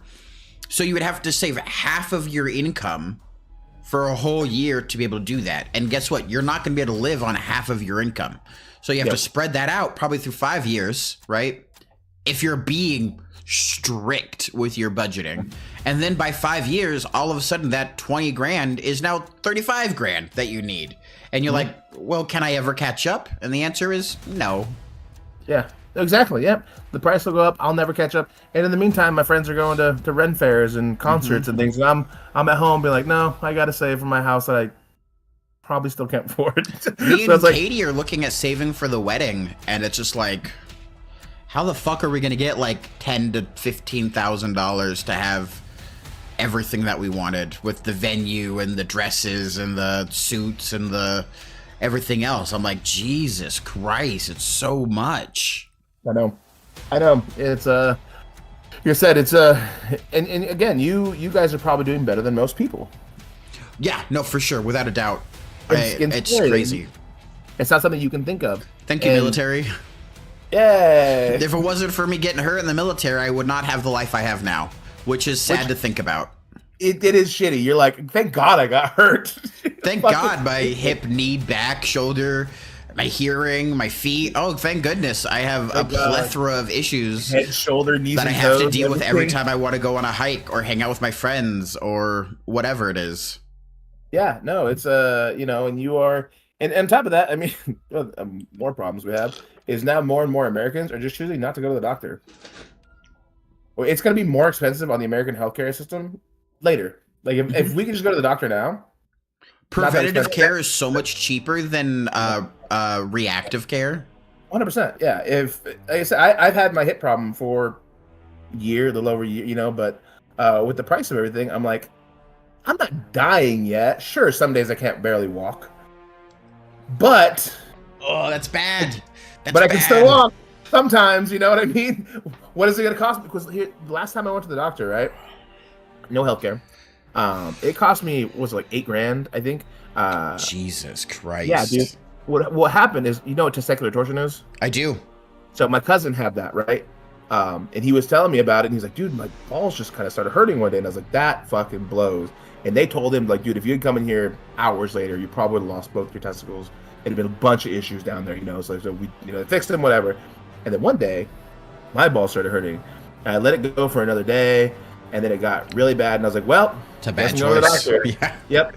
Go to the doctor. They run tests and tests and a bunch of tests and a bunch of tests. And the doctor comes out and tells me, hey, man, he goes, sometimes balls hurt. He's like, well, you should keep a watch on it. But sometimes they just kind of hurt. And I was like, that's unfortunate. And then $8,000 later, I'm like, well, at least I had all the tests. Fuck. Oh my God. Yeah. And that's why I don't go to the doctor. I'm like, they got me once. That's a lot of money. It's like, dude. $8,000 to be like, I don't know, man. Good luck. Yeah. It's not testicular torsion, so I guess it hurts a little bit right now. Yeah. They had testing for all the things like cancer and all, make sure and you don't have any of that stuff. And they're like, yeah, nothing wrong with you. Like, cool. Cool. So I'm just in pain? Like, yep. I hate that. Yeah, I know. That's our healthcare system. Because now, like I said, now I'm gun shy to go to the doctor for things because I'm like, I don't want to pay that much money, and having even our healthcare system now, I could pay $500 a month, and I still, because I'm single and because whatever I make, everything like that, it doesn't really cover a ton of stuff, and my deductible is still fucking crazy. It's like, so Well, it's and then like, even if you do go to the doctor, then your insurance goes, well, actually, the doctor's in network, but the hospital's out of network, so you still have to pay for. And then you're like, what do you mean? How do I deal with all this while my leg is broken? Like, I'm just going to the hospital that's near me. yes, which is it's insanity. That's absolute insanity, and that's why. And when people talk about capitalism, it's like that's our capitalism at work. Mm-hmm. Private healthcare should not be a thing. Life, liberty, and the pursuit of happiness. That is healthcare, that is prisons, and that is education. Those things should not be privatized. They should not be No. for profit. They should be a service for the people. Yeah, not everything needs to make money. Not everything is a fucking business, and I hate that about everything. Like I remember because I'm writing the book now, you know, and I was looking at some stuff the other day, and they're like, you have to write to these things and these specific things, and you have to look at what genre's doing well. And I'm like, you know what? I don't want to look at this anymore because I'm like, I'm writing because I like to write, and I want to write a book one day, and I want to finish one, and I want to have a nice shiny cover on it, and I don't care. I don't want to make a bunch of money. You're like, even if I Don't don't get me wrong. sell 100,000 copies, if I sell 10, I'll be super happy. And I'll Exactly. buy one. I'll for Yeah, sure I buy got one. So, you know I'm what not I gonna mean? buy 2, that'd be crazy, but one. Well, I got one. You know what I mean? No, I just want to do my art thing. That's my art. I like to sit here and zone out for a couple hours and write. But now everything has to be a side hustle. Everything's got to be. How do you make money off this though? And I'm like, wow, whoa. I was just trying to relax and do something cool for a while. Nope. How does it make money? Don't waste your time because you got fucking bills to pay. You don't have a house. It's like, fuck. You're right. It I really shouldn't is. make money. If you're not hustling, you shouldn't be breathing type of situation. 100%. Or you can't afford to breathe if you're not doing a hustle of some type. And it's just that is so frustrating because I don't want to hustle all the time. It's It's when I got tiring. done, dude. When I got done with school and I'm just working one job now, so great. Like, and that's why I had to turn that stuff off about people like telling you to turn your book into money and all this shit, is because then it becomes a job again, and it's be more. I'm like, dude, I should be working on this, but I should be working on the book right now. It's like I work on the book when I want to, when I'm feeling it. Like, hey, I want to do arty stuff today. I want to do this. Sometimes I play video games. I don't feel bad, that's why running a business sucks. Going to school kind of sucks because you're like, well, there's more I could be doing. I could be studying right now, or for business I could be doing more, I could be making more money. It's like, what kind of life is that? Why can't I just chill? Like, you know what I mean? I did my work. I worked my 8 hours. Leave me alone. Let me go do my thing. And yeah, but you kind of have to in America now. If you're not making more money, you're kind of useless, right? If you're not making money, you're a piece of shit. Well, and then a lot of our TikToks I've seen a lot, TikToks and Reels are like people on the street like, oh, you're looking for a man, what should he be? And they're like, oh, he should be 6 foot and making $200,000 a year and be fit and not married. And someone's like, that is 0.02% of the population. You'll never find him. And I'm like, and they're like, yeah, but that's my standard and I'm not going to lower it for anything. And I'm like, whoa. That's crazy delusion. And that's where a lot of the thought process is that you want whoever you're going to be with to be the hyper successful. So if you're not hyper successful, how can you expect anyone to want to be with you? Yeah, because I've seen that for people doing that, both men and women, and who they're describing are like professional athletes. It's like, Yeah, that's they're like you the want- LeBron James specifically. Yeah. You want a tall, handsome millionaire? Okay, I got Cool, one me for you. too, That- buddy. But like, Yeah. Yeah. And the same thing for men, where they're talking about women. They're like, well, ideally, I'd like them to make money, but I also want them to be a stay-at-home. It's like, what? You want a subservient wife that brings home all the money, though? Okay, cool. but then they don't want to do the conservative dad shit. They No. they want the conservative, I'm a soft woman, but at the exact same time, this is why I think it's so funny that you have so many of these hardcore Republicans who love alt girls, because they want a girl or a woman who will be subservient to them, but won't require them to do all of the masculine shit. They don't want them a woman who's like, you have to take out the trash, you have to do all the yard work, you have to do the car maintenance and the changing the filters and the HVAC system. They don't want a woman who enforces the conservative lifestyle. But they want everything that the conservative lifestyle has. They want to be treated like little emperors. I'm looking for a man in finance, 6'5", blue eyes, trust fund. That's funny. That's from Dungeon Mommy. Oh god, it is. And that's just 6'5", finance. yeah. It's a bit. It's all a bit ridiculous. As I said, I don't know. I think you're right. As Americans, we've done this to ourselves, and we have such expectations. People are like, because right now, average income, it's only like 60,000. No, I blame everything on Reagan. Everything. I can go back far enough and I can just blame it on Reagan. It's the trickle-down economics. That's where every mindset is coming from. If we just have well-up economics, it'll work. Reagan, he is responsible for a lot. That, you know, one of the most detrimental things he did, though, was there used to be, I can't remember what the law is. I was just actually learned about this a couple days ago, is that there used to be a rule when you give news, you had to give both sides, right? Mm-hmm. And he was one of the people that did away with that. I think that is our most detrimental thing, because they have echo chambers on whatever you're going to, you know, whether you watch the Daily Show or CNN or, you know, Fox, you're in your echo chamber. They Sky News, The Blaze. Yeah, everything, and they can tell you whatever they want to do. But if they, you know, when they had news, it was like, hey, you got to tell both sides. Kind of harder to do, and really no echo chambers, and everybody does get to decide which side they want to. And a lot harder to hide your internalized bias. Yep. When you're like, they're killing babies at Pizza Hut.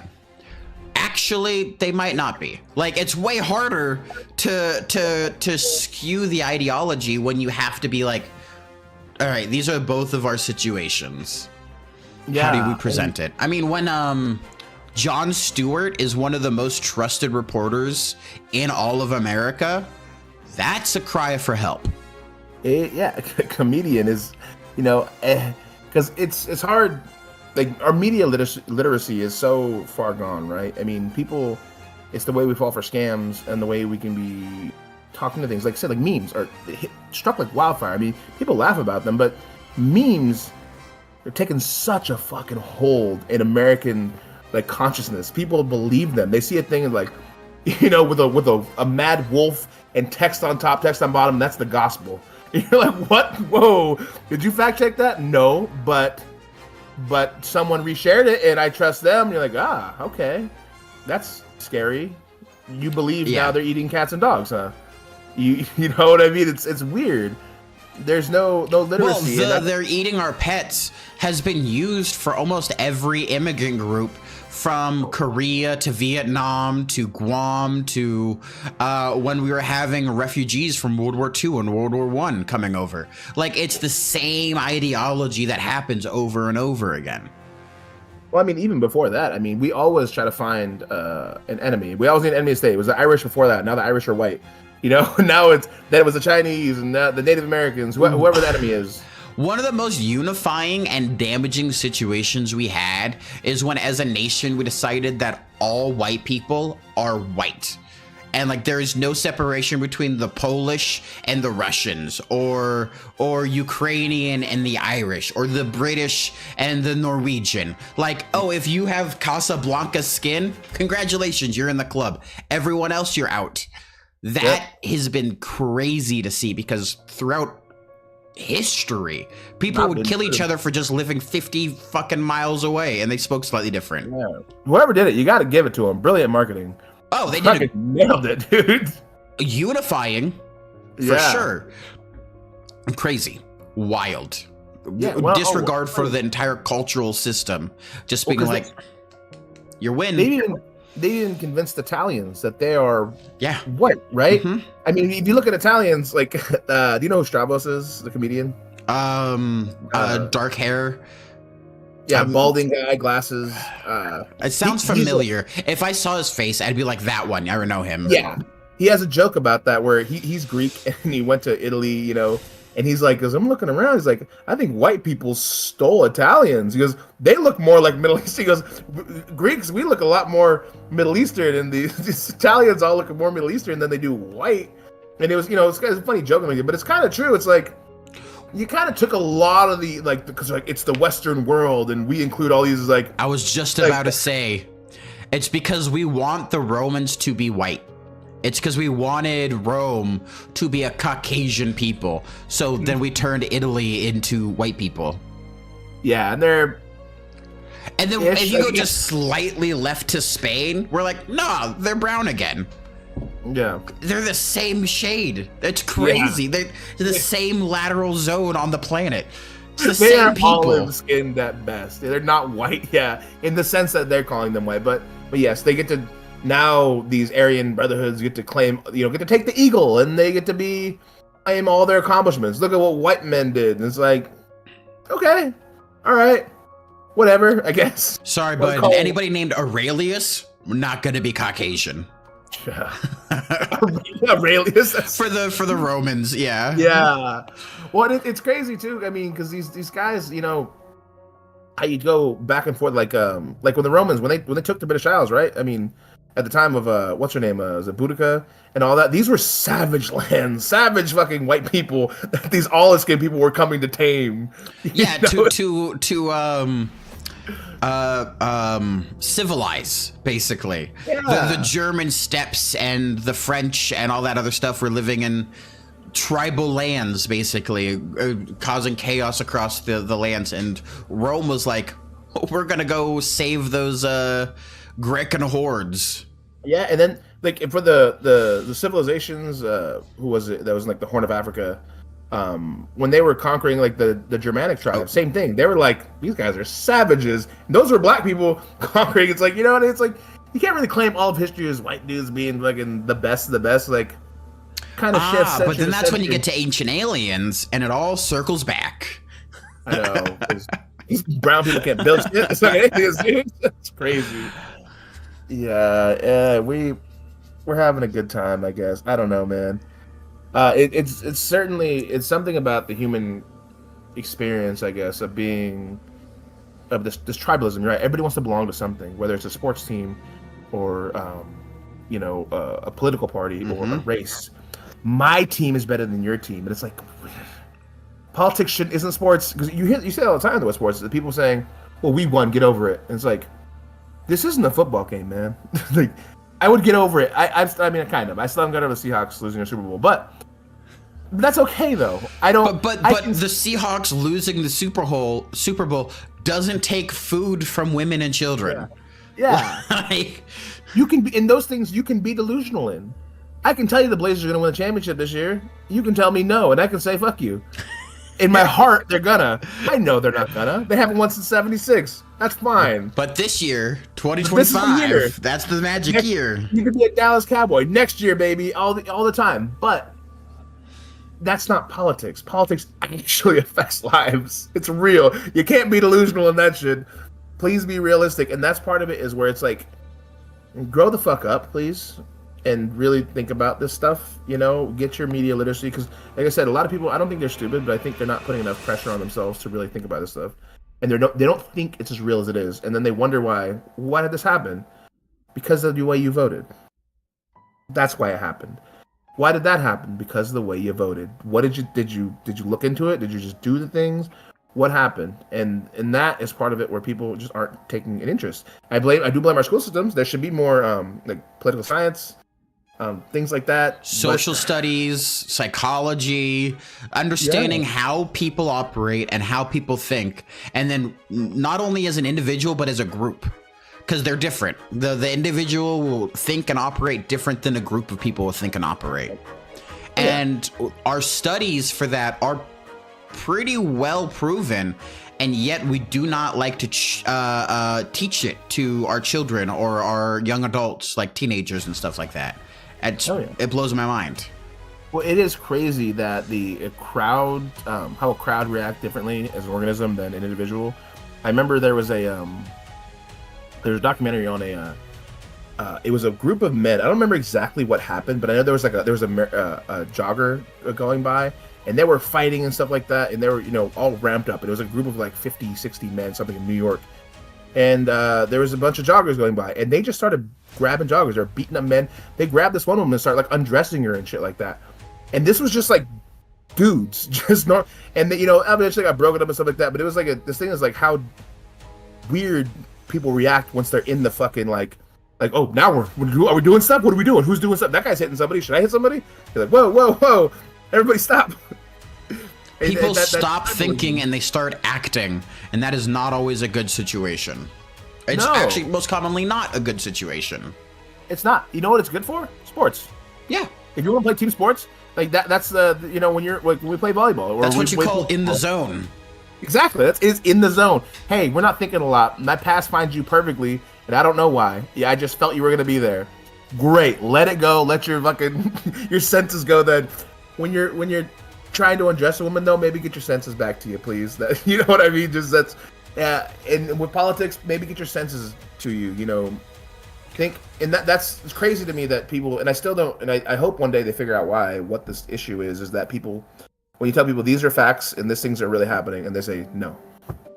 The political science classes in 20 years are going to be so fascinating. 10 years is too soon, but 20 years when we're able to see the facts and how everything lays out, I think the 2020s is going to be one of the most studied decades of history.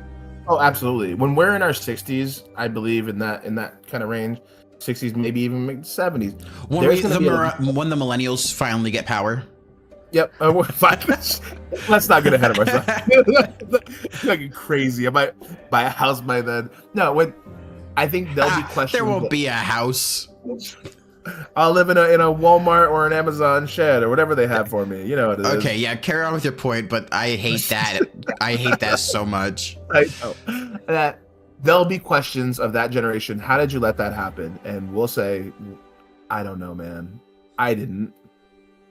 And then the people that voted for him will just kind of put their head down, like the people that when the Nazis came into power. Like, how did that happen? They're like, duh. We had one guy who was really charismatic, and he said we were better than the other people. And how are you going to turn that down? Yep. That's basically it. We're better than these guys. We're like, fuck yeah, we are. You're like, all right, was that it? Is that all it took? What did he promise you? Said we're better than everybody. He said that if we are in charge, they're not. What more do you need? And why we never realized that we weren't in charge, he was. Yeah. Good enough. Fuck, dude. That's do you see what I post on Facebook? I know you don't really use Facebook very often, or if at all, right? Mostly a volleyball thing, but no. Fair enough. No, I've been posting a lot of civil liberties, DEI understandings, just the definition of totalitarianism and all that stuff. And I have so many people jump in my comments being like, you're woke, or you're a liberal, or how dare you do this? Or some people are like, well, if you complained when Biden was in charge, which I did, he did a ton of things I disagreed with.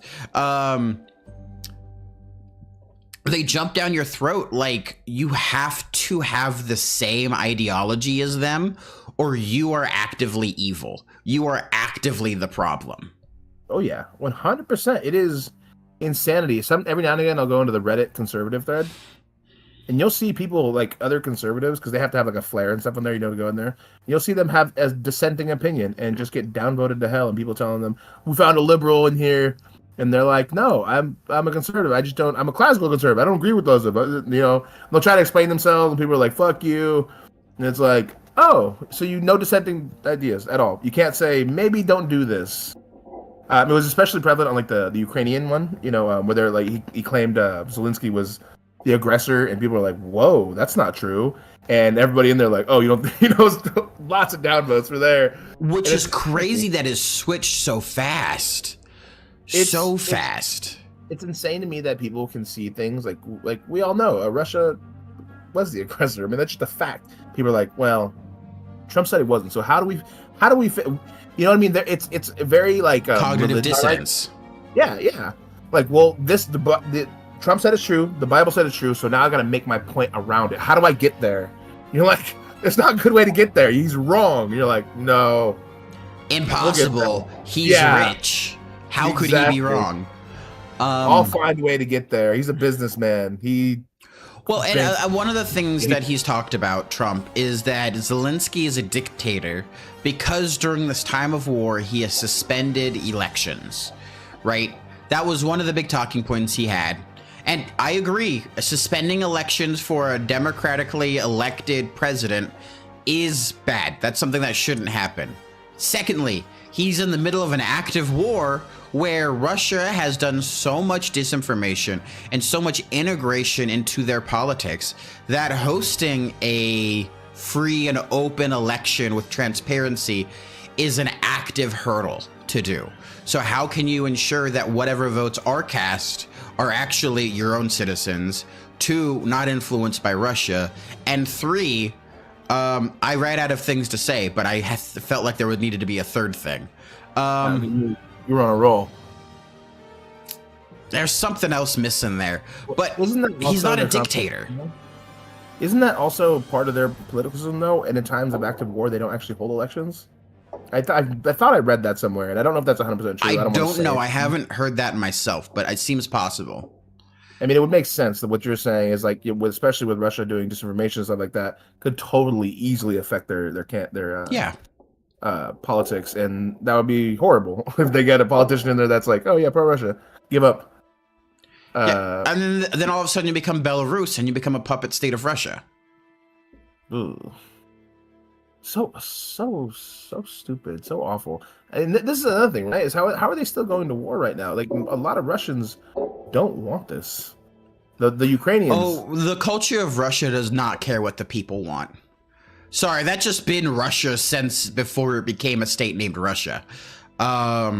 They are so culturally indoctrinated that it's okay to just throw men at a problem until you win or until you get more men to throw more men at the problem.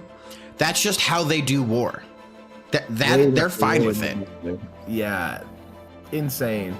Unfortunately, it'll probably work eventually if Ukraine doesn't keep getting support. I mean, even if they do, yeah, eventually Russia's like, we got more bodies, baby. Yeah, that's all it is. And they keep pulling people from the east and they ship them west to throw at Ukraine. Hell, they're throwing North Koreans at Ukraine now, which means they're not too far away from asking China. And China does not want to help, but technically Ukraine's not part of the EU, so they'd be allowed to without enacting Article 5. Yeah, I know, and it's such a sticky situation. It's going to get more and more sticky, and I just worry, I mean, I think everybody's worried about that, when or if World War III is going to break out, if there's going to be, with everybody. Honestly, I wouldn't be surprised if in the next, before December, we have U.S. troops and Russian troops fighting the insurgents of Ukraine because they have been taken over by a puppet government, aka the real government of Ukraine. That's funny, because that was actually my big worry this morning after seeing, like I said, we were watching that Zelensky, where they were just talking down to the guy. My worry is that that's going to be, Trump and our administration's stance. Is that, and can you imagine the shit show that would happen with the EU on the other end, and then us and Russia on this end? That would be so fucking terrifying. Yeah. Now you're looking at a world war where it's looking like, hey, are we the Axis this time? Who would stop America if America, Russia, and China are all on the same team? Not much. We control almost every nuclear launch capability that the EU has. Like, we're manning the bases, we have the codes, we integrated their technology systems, and let me tell you what, no way do we have any backdoors into those. That would be crazy. It would be awful, and I don't know. I hope that there's no war. I think everybody hopes there's no war, except for the weirdos that think war would be cool. It's like, I don't think we've never lived through a major one. Yeah, you don't want to. No, we've never lived as an American citizen. I hopefully wouldn't be going to war. I got bad knees; they don't want me there. But living as a citizen through wartime, an actual wartime. I mean, if you're in your history books, how bad it was during World War II and one for the Americans at home. They had to cut back on things that we take for granted. They're like, well, that's the American citizenship would not tolerate taking a reduction in anything for the government. And then for the war effort, they'd have to. It's like either that or lose. I think we would, because America, if nothing else, we love a good fight. Whether amongst ourselves or anyone else, I think there would be a grand unification and be like, you know what? Maybe we don't want this fight, but we're in the mix now. I'm not going to root against my boys. They would have to sink some of our boats before we would be fine with that. They 100%, they would have to do some type of large-scale attack on us before America's like, look, we're justified. They'd have to take down a third tower. Yeah, when American bodies start dropping, then you're right. In a grand way, then it wouldn't matter. Even if we knew it was propaganda, I think most Americans would be like, fuck this. I would turn around and say, I'm pro-American. 100%. I hate it, but I am. And you have to, because this is our country. Hopefully, we can get some things turned around. But the end of the day, this is our country, and it's like we kind of gotta win because the opposite is if we lose, then my my future is up to some other country. And what I hate is America has changed our doctrine on war, and it has made it so much harder for us to win a war. You know what I mean? One of our old doctrines was hearts and minds, where we would go through, fight whatever enemy it was, and then deal with the citizenship and help reintegrate them into whatever our ideology is. The best way to do that is by building hospitals, by building churches, and by building schools. If you can do that and you can control those and you can integrate those type of systems into whatever populace you're fighting for and with and improve the general lives of whatever citizenship is around there, that's how you win an area. We don't do that anymore. We just go in, firebomb everything in an area, and then go, we're winning, we're saving the city, and then we just make more and more and more insurgents that hate us. Yeah, we're no not going goodwill. for hearts and minds anymore. We're just stacking bodies. I think people forget how much goodwill will get you. Yeah. Because now you're the good guy. Hey, I built a hospital there. Yeah, we took out the bad guys. Now look at that. We got a hospital for you and everything. Yeah, exactly. That's why USAID was so powerful. Some countries loved us. It's So they're like, exactly what USA did. yep. They're like, That was hey, the we Heart just and Mind did it. campaign. Yeah. And people forgot because we forgot how to care. I mean, these pro-Trump guys, mostly pro-religious guys, it pisses me off that they're like, you're not Jesus like at all. You don't love. Like I'm an atheist and I love more than you. You know what I mean? A lot of people do that. They love more than these guys do. And like that kind of shit. Because even on top of it, right? Even if it wasn't like a strategical value, in America we have, if the money was distributed more evenly, we're still the richest country. We have all the most money. Why can't we build, if we have the means to build a hospital somewhere that doesn't have it? Why is that? Why can't we just do good things to be good? Why can't we just, why does there have to be this complicated, like, oh, all this? I'm like, hey, that dude needs a sandwich, and I got 2 sandwiches, and they're like, well, did you do the economic? I'm like, well, I'm just gonna give him a sandwich, and then we'll worry about it later. Now he's gonna expect sandwiches from you every day. Yeah. You should have Like, taught him how to maybe. bake bread. It's like, what? All right. What? Yeah. This man doesn't have an oven. He needs a sandwich. You complicated this way too much. Yeah. We let's just do good things. Why and then didn't we'll you work out teach the him rest. how to grow wheat and then thrash it and then grind it and turn it into flour and then, like, what are you talking about? Just give a man a sandwich. Yeah. We'll work out the rest of the details later. It's fine. But there's that kindness is being lost because again, we're individualistic and we're selfish. And what about me? What if I should save 100 sandwiches and let them rot because what if I need them? You're like, all right, I guess if that's what you want to do, or you can help people. Have you and your 99 other rotten sandwiches, me and my new friend are going to go look at the river, I guess, with our friend and our sandwiches. Yeah. Goodbye. And we'll be happier. He's hoarding a giant fucking 6-foot-long sub. And that's essentially what it is. There's just everybody wants to overcomplicate kindness. It's like we can just love each other and be kind. I know there are more facets to it, obviously, but there are some things like this can just be a service. Kids need to eat. If you're telling me little kids in public schools, if they have better, they're more well fed, they learn easier. All right, let's do it. Tax me a little more. Get those fucking kids fed. Let's do this thing. Make that so they feel stable. And they're like, well, I don't know about it. Like, no, shut up. I know there's a complicated system to figure it out, but take my People money. who and argue do it. against feeding children, the worst Horrible. type of people. Horrible human beings. I don't have kids, but I still think kids should be fed. Those are our future. Sorry that I'm a radical leftist and think children deserve food. Crazy. The craziest thing too is even if you don't have a heart and you don't think about kids, aren't being fed, and we could think about it from a financial standpoint. These kids will be better able to, they'll be better educated. They'll be able to feed themselves later.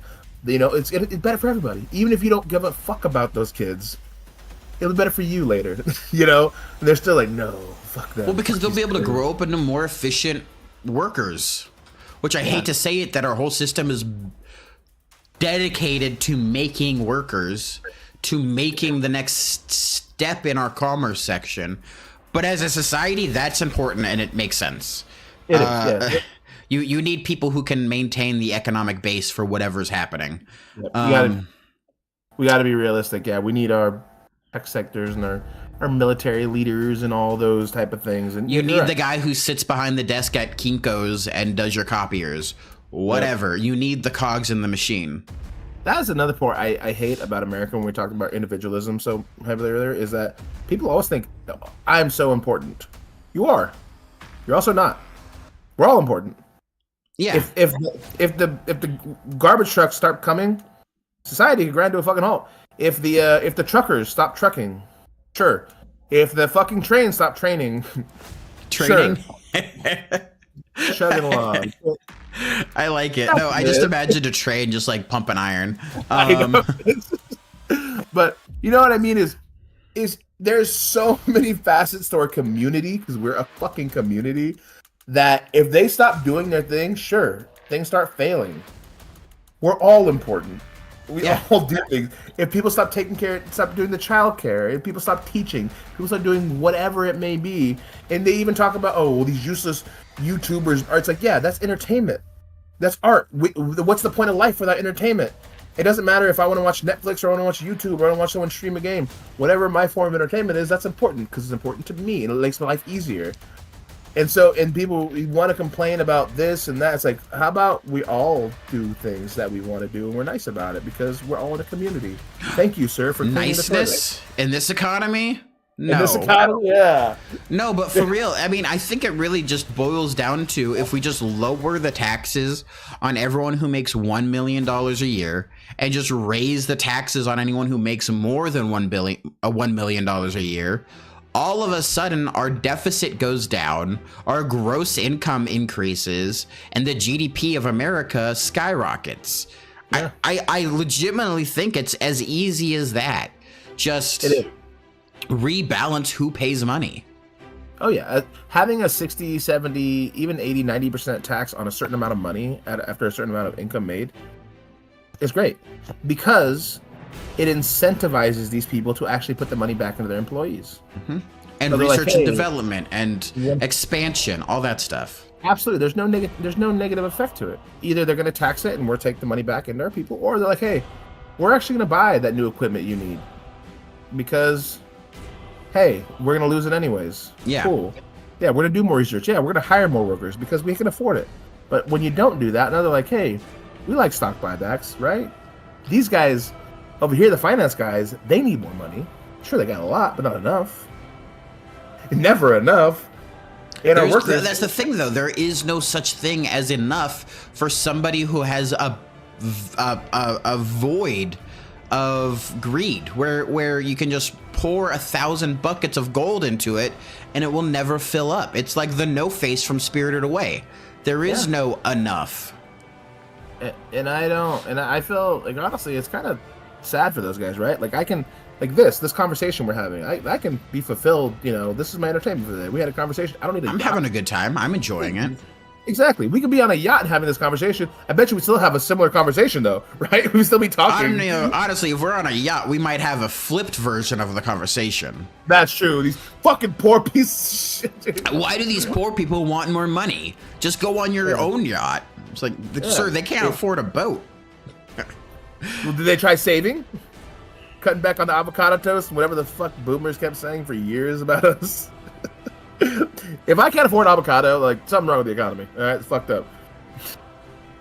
I love avocado and I love it on toast. Fuck those guys. A little Well, bit of honey. prepare for April 2nd when the tariffs kick in. Avocados are going to cost probably 30% more now.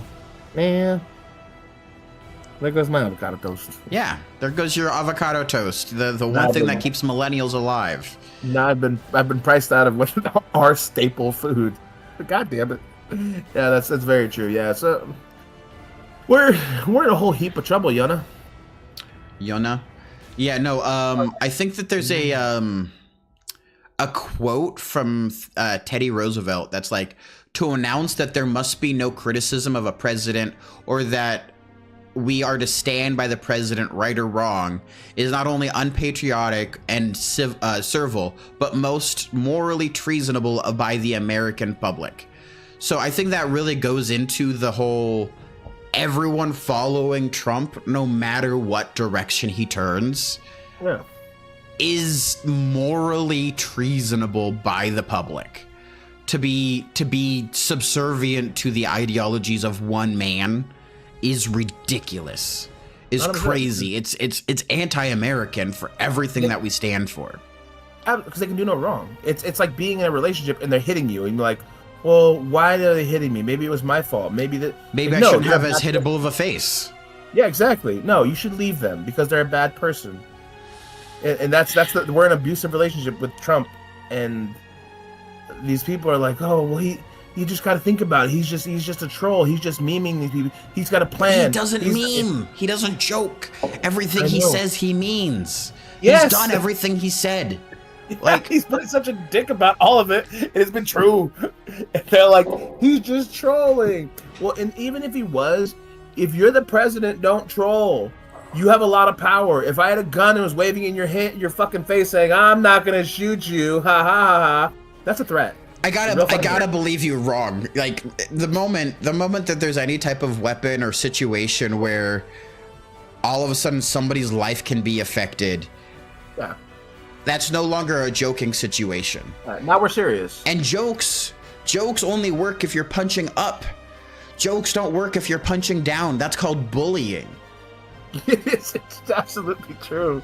People, you don't make fun of a person for being short, but you can call a tall person short. Yeah.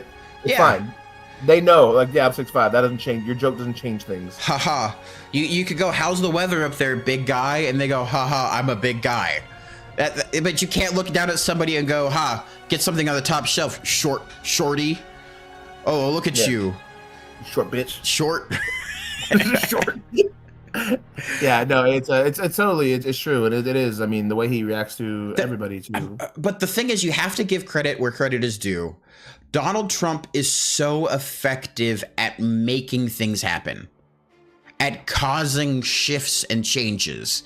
They're not shifts and changes you or I like, but they are shifts and changes that his base likes, that his base endorses and wants to see happen. Yeah.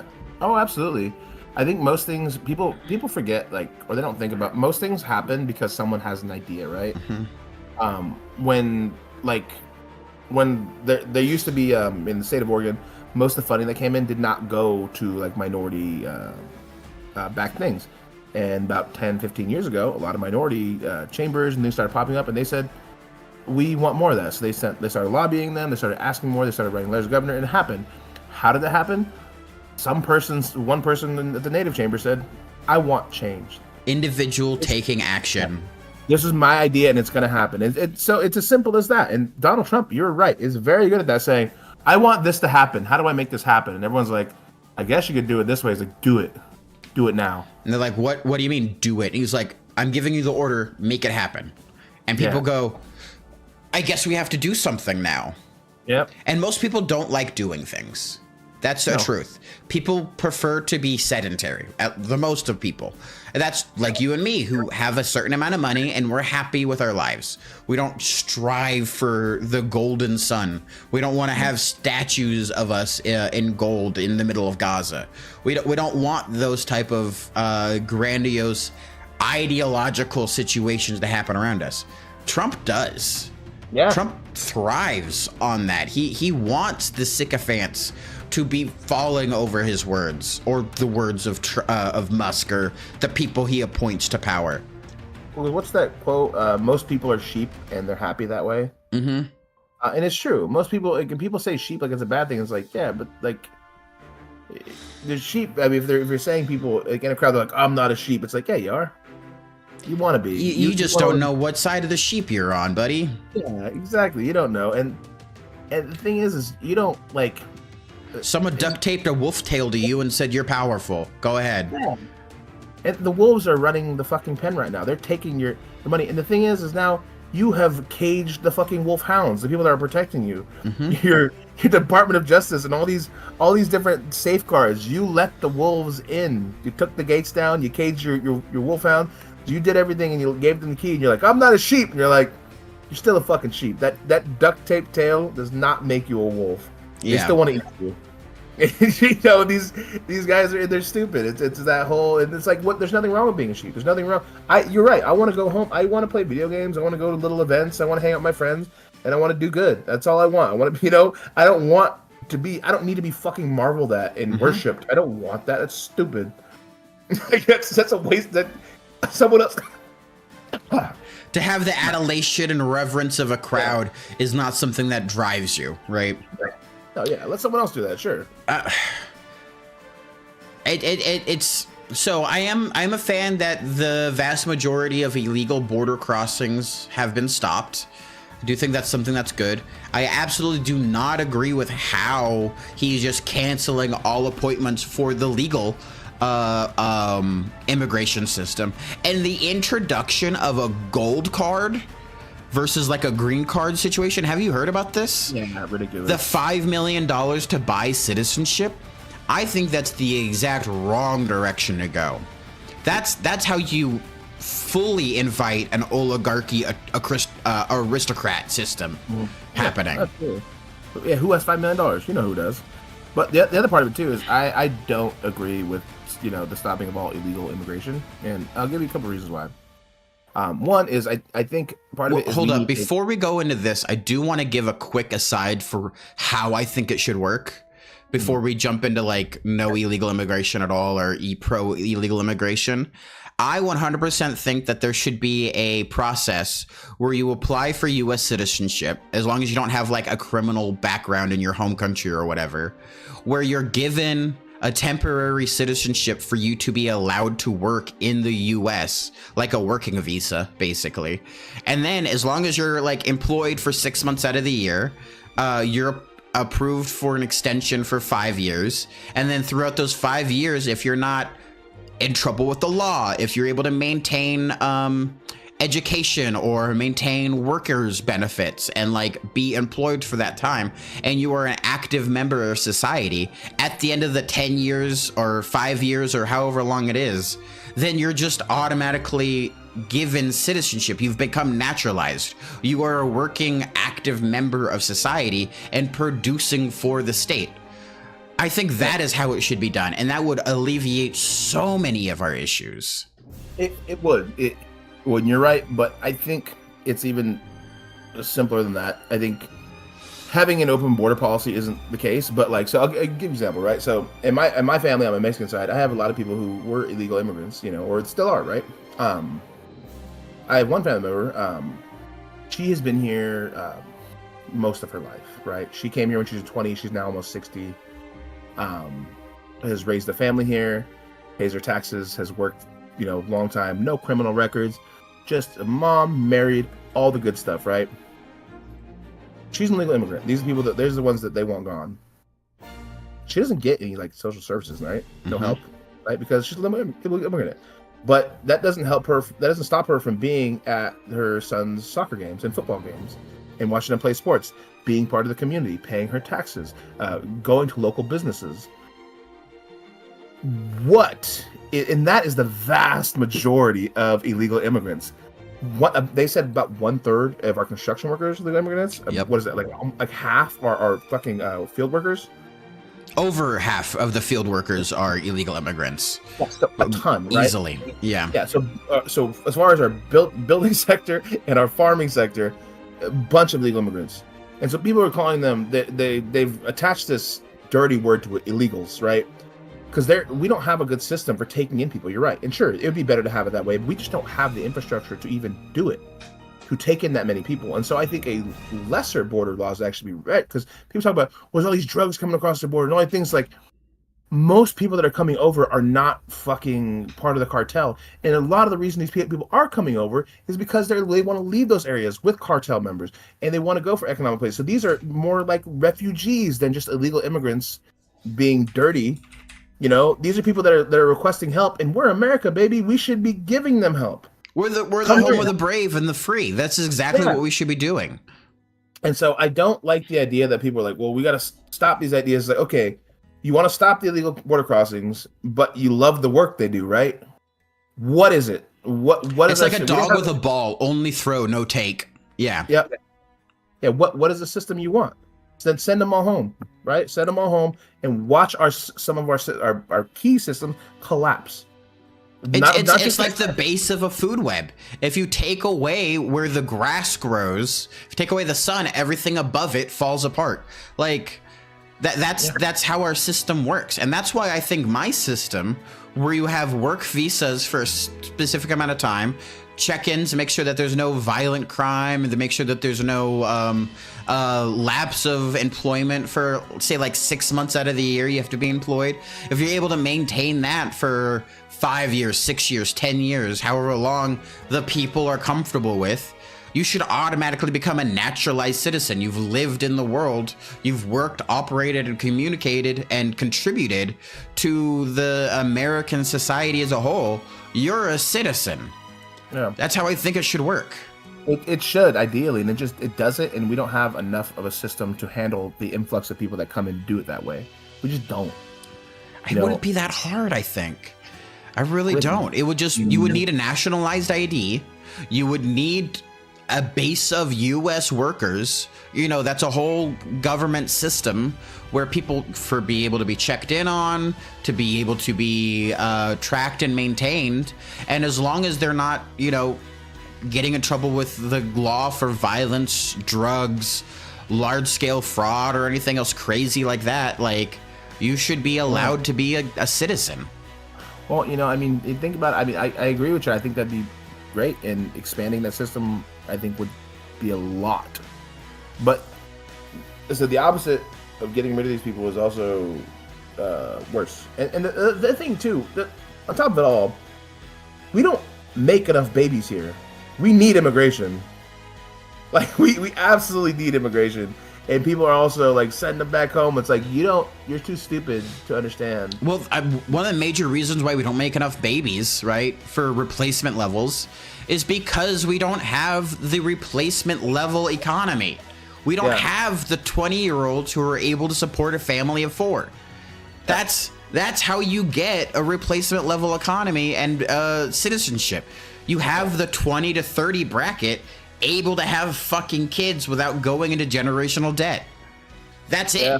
That solves all the problems. Yeah, prime baby making ages and we're working. Yeah. You can't survive. No, yeah. So the immigration problem is, I don't know, to me is not a problem. I think it shouldn't be. I don't agree with open border. I think you and I could both agree just letting anybody come in is not a good choice. I think it should be, I don't think it should be an open border, but I think closer to an open border than I think maybe a lot of people be comfortable with, because we take in so many people and we need them, and So if you were able to form the system, right? If you were able to form our immigration system from the ground up, what would be your idealized progression for citizenship? You are from Guatemala, you show up at the border. What is your thought process? I think it would be similar to yours, just less check-in, right? More of a, when someone's coming in, checking where they're from, and then, you know, they said closest to yours, basically making sure we don't have, you know, if this person is a rapist or a murderer from over there. But even that, though, you know, those systems. All right, so background check. Yeah, so we have those kind of things, though. But even that is, like I said, it's just and I might be wrong on this, but in my mind, having a system like that, even the system we have right now, right, it's so glacially slow that it just doesn't work for people, right? And people it's very expensive. Now that would be the other part of it, is like where, you know, we have to put money towards something like this, and that's what I'm saying is like even your system, I think. There's got to be an in-between, but I just feel like expanding a system into this big, or if we're building it straight from the ground, or we're expanding the current system into something like this, what you're talking about, is going to be so otherworldly expensive for everybody. You know, if like it would cost a lot of money, because immigration is huge. You know, having that many people come in and having people to check up on them and the continuous that kind of work in there, I think would just be, it's like, you know what I mean? Because we don't think about other things being expensive in our country, other systems, because they've been here for so long. They're incredibly expensive, and so I don't know. I don't know what the answer is. I know we have a lot, but I'm not towards an open border. But I mean, I guess I'm not for an open border. Yeah, but that's I why don't I'm know asking what your idealized system is, right? Say America can just print the money we need. The cost is going to be maintained over years. What do you think the process should be? Oh, if there was no if cost wasn't the system, then yeah, your system would probably be closer to what I would say too, is being people building towards that naturalized citizenship. I just think it would be The right to work system, basically. Yeah, exactly. Because Yeah, I think that's one of the reasons why we have such a problem with these illegal immigrant systems stealing our jobs, right? In the backs of kitchens or in the fields or in construction or in 1,000 other situations, babysitting, whatever else it is, right? Is that they're not allowed to work for the government. They're not allowed to be... their paychecks are usually either like a fake social security number that is then covered up, or they have to rely on under the table work. So that's not tax money going back to the government. They have to rely on like cartels or criminal elements to be able to survive for the first couple of years before they can find whatever type of community base is able to work with them and for them. I think that a lot of that's all money that is being taken out of the government system and just being put into the individual hands, which I agree with. I do think there should be more money in the individual hands and less money that goes straight to the government. That's a different conversation. I think that the allowing for the right to work, the naturalized system between I'm not a citizen to I'm a citizen based on your employment capability and long-term viability for our nation is the most American way to go about it. You and I, lucky. We were born on American soil. We get it for free. Yippee us. We won the lottery. Working for 5 years, working for 10 years, and staying out of trouble, that doesn't seem like that big of a... that doesn't seem like a that crazy of an ideology. No, it's very easy. And so I hate the term like anchor baby, right? They say they have babies here to stay here. But that's also part of it, you know. Is if you have a child here, I don't think anchor baby should be a derogatory term. It's like you have a baby here, and they grow up. They're 5, 6, 7 years old. All they know is America. All they know is their friends are American. Their education is American. I want them here. That's an American citizen, and I want their family to be here. I don't want their family being broken up. You know. But on top of that is, I think it's why I hate about the border system, right? Is that we set the standard at everyone's bad, prove you're good. The opposite is guilty true. Until proven innocent. Exactly. Where the opposite is usually the truth is that most of these guys just want to come over here and work. Most of these people, they're coming, they want to do just what Americans do. That like, it's such a crazy thought that they're also human beings. They want to come here, they want to work. Sure, would they like free money like everyone likes? Sure, but they know that's not the case. And Americans, we're not getting a bunch of free money. I work out. What the fuck do I get? You know, I have to work for everything I get too. It would be the same thing for them. They want to come work. They want to come raise their kids. They want to try to buy a house eventually, maybe start a business, whatever that may be. But they're paying taxes the whole time. They're usually following the laws the whole time. They're regular people, and so I think people are like, well, all these dangerous immigrants, so we need to set this harder border laws. It's like, have you met immigrants? Have you actually talked to these people? They're like hung out with people who are actually from Mexico, Guatemala, anywhere else? No? The vast majority of people from any country are not criminals. The vast majority are just regular people that'll help you. And are there going to be some that'll fucking stab you and they're out there committing crimes? Sure. Sure. But show will Jim Bob down by the fucking 7-Eleven who's lived here his whole life and he just needs to hit a speed. He might also stab you. Like, crime only comes from people who are not destitute, but for those who do not have support systems around them. I fully believe that crime is a resort that people go to when they don't see a sustainable option other than that. Oh yeah, it's a reactionary. Reactionary. Thank you.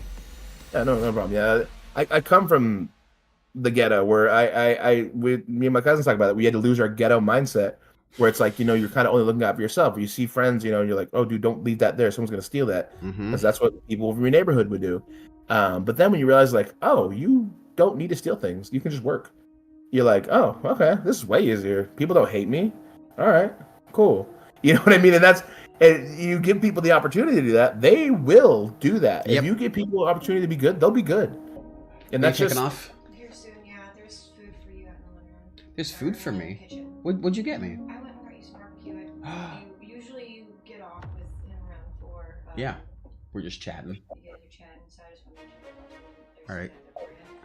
okay. Love you. You look so nice. Mwah. Thank you. You look so cute. Thank you. Well, have a wonderful day, Katie. Make good money, make good food, get home safe. You want me to put your food in the fridge? Okay. Yeah. Love you. You got me ribs? My heart. It is a flutter. My goodness. Goodbye, gorgeous. Have a good day at work. Love you. Got ribs? Dang. I am loved. I am love. You are, Jonah. Oh, damn. Showboating. Brag Bam, about my love it. got me barbecue. Nice. Ribs. I'm so excited. Amazing. What were we saying? I've gotten distracted by a beautiful woman. About immigration now. Oh People yeah, are immigration. Yeah, just close it. No. mostly stems from racism. Yeah. Yeah, no, it's a problem. I do agree we shouldn't just let an open border where anybody and everybody should come through, because you do get crime, you do get fentanyl, you do get trafficking situations. Like, there is a lot of bad things that come from open borders, like, fully thing. Also, if you have an open border, it's hard to determine where a nation starts and where a nation ends. Yeah. I do feel like nationality is something that is important to an individual citizen. What we have right now, where someone has to wait 7 years just for a visa application to be denied, that's crazy, wrong, and immoral. And that's what I mean, is like our system right now. I mean, because our system right now already has a bunch of funding, right? And that's still the system we have. It takes a long time to do things. Mm-hmm. You know, and so getting a system that would be efficient, you can do check-ins. Efficiency and safety are never bedfellows, so. Yeah, and so it would cost a lot of money to get there, and I just don't think it's something I America truly would don't need. think it would cost that much money. Maybe I'm approaching it from an idealistic opportunity set, but in my head, like the parole system, right, for criminals, where they get out, they have to check in. I think it's once a week, once every 2 weeks, whatever that is. You could basically use the parole system with the immigration system. They'd be trained similarly. They already have parole offices in pretty much every major city. All you would need, right, is someone comes in, gets an identification card, a state issued identification card. They are able to be shipped to a state that they choose. There's probably an immigration consulate at whatever area they're at, where they have to go check in for one, base housing. Let's say they're able to be given a base housing for the first 6 months. Within those 6 months, they have to go find and procure employment. If they're not able to find or procure some type of employment within the first year, sorry, your citizenship has been proven to be ineffective. Get them out of the country, and you can try again. That sounds awesome, but and basically every state are that system is underfunded and overworked. I know. We need, and that's what I mean. Is it would be a thing? Well, you where know, does the funding come from? brand new idea. What if we tax the fucking rich? You're being a fool. Ah, my bad. Yeah. My bad. You should forget about that. Fuck you. That's why. What up, Tap? Are you streaming Deport Simulator? No, we're just talking about the government and how fucked up everything it is. We're trying to Simulator. communicate our ideas, our thoughts about the world that we're living in. It's a rough one. It is a pretty rough world. Lots of things going on, and yeah, it seems like every conversation too is it's like you can look at like almost any system in America right now, and it's all like that's bad. I don't know. There's not really one winning at the moment. What is our best system in America? What is our crowning achievement, something that we are proud about, something that we can showcase to the world that we are the best at, not war? Ha! Damn it. Gotta add that caveat in at the end there. It's Like, actually a lot of things. Our transportation system, second to none. really, I would not have expected, because I know Japan has one of the best public transport systems on the planet. I'm talking about transportation in terms of Oh, just both logistics. logistics, yes, in both terms of yes, getting things to places and people to places. Our train systems, even though they're kind of old and be like that, they're still the most powerful in the world. Our highway system, crazy good. Our highway Then- system is the best on the planet. That is so true. Yeah. And then our river system. We have so many that travel so far. The Mississippi and that's very unique to We America. only. we cannot claim the rivers as an accomplishment. That was put there by geology. But Like- our utilization of them, though. Sure. I mean, yes. Okay, I agree. Our logistics system is really good. Absolutely room to be improved. Like Oh, yeah. having bullet trains, having our highway systems are amazing. I think honestly, one of the only things we could really do to integrate our highway systems into being more effective is having AI trucking. So you could just have individualistic AI trucking lanes. But our trucking sector and all of our truckers are so important for the American infrastructure anyways. So I don't really think we should fuck with their jobs. No, absolutely not. I mean, it should be something maybe they work on a little bit later to kind of, for safety issues and things like that. But that is something we're good at. And also, our we grow things very well. We are very well fed in America. We can We are. just We feed are one ourselves. of the biggest bread baskets on the planet. Yeah, because everybody talks about California, which is huge, but the Midwest is Which we almost fucked up Amazing. with the Dust Bowl and using improper farming techniques that just stripped nutrients of the soil and didn't put anything back in.